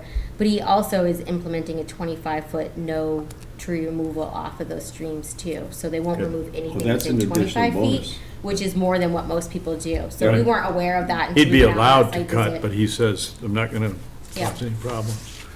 So can you put a note together to the selectmen, tell them Yep, to How is he marking the trees? move this? yes, At that time, I don't think there were any marks. They hadn't marked trees yet. right. And he's got to go back out there. Actually, when we started to walk the site, a lot of the flagging was removed that he had put out there. So he did acknowledge that he needs to go back out there and do some more work because a lot of things were, Well, in the This is next flagging from when they communication, wanted to be a solar farm, right? no, No. more like property boundary flagging. is- Yeah. Oh, okay. Yeah. All right. So, and I'm not sure, I can check with DCR on what his requirements are for the flagging or how they would, Yeah. you know, that for the selective harvesting, so. All right. Could you check with John Cook also to make sure that the marking that he does is for take trees? Remember I told you Okay, the yeah. problem we had once before? All right, I'll clarify that. Because the harvesters are accustomed to take trees being marked, Okay. not leave trees. Anything else? Two things.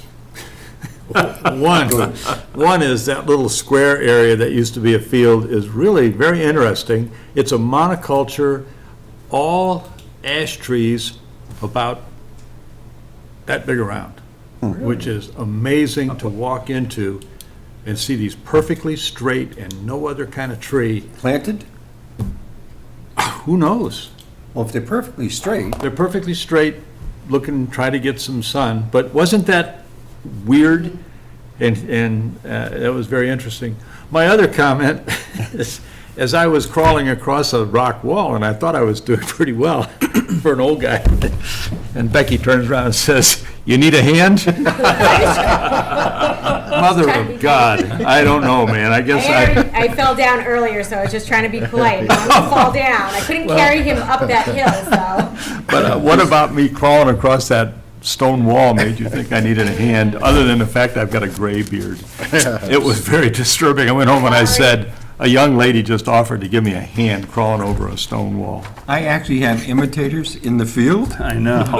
Well, earlier in the evening, when they were talking about the two trees, you know, whether or not, what we were gonna do with them, we had gone through this whole thing, the only thing I'm picturing in my mind is Barnacle laying on the ground looking up at him.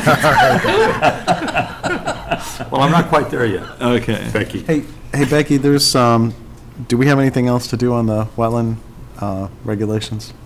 We're gonna wait to hear back from KP Law on Okay. those questions we had, so. All right. Well, any of the stuff that we can do without, that we don't need it for, let's get them done, though, because there were some things that needed to be filled in. Yes, it's Yeah. being worked on. Because we really need to get that thing going. Find out from Joel when he's Is it gonna done? have it for us. Okay. Mr. Chair, I make a motion to adjourn. Do I have a second? Yes. All in favor? I didn't mean to act so excited about that. David didn't, I'll second that. David doesn't want to adjourn. Now, for those of you that would like to stay and talk about water runoff from properties,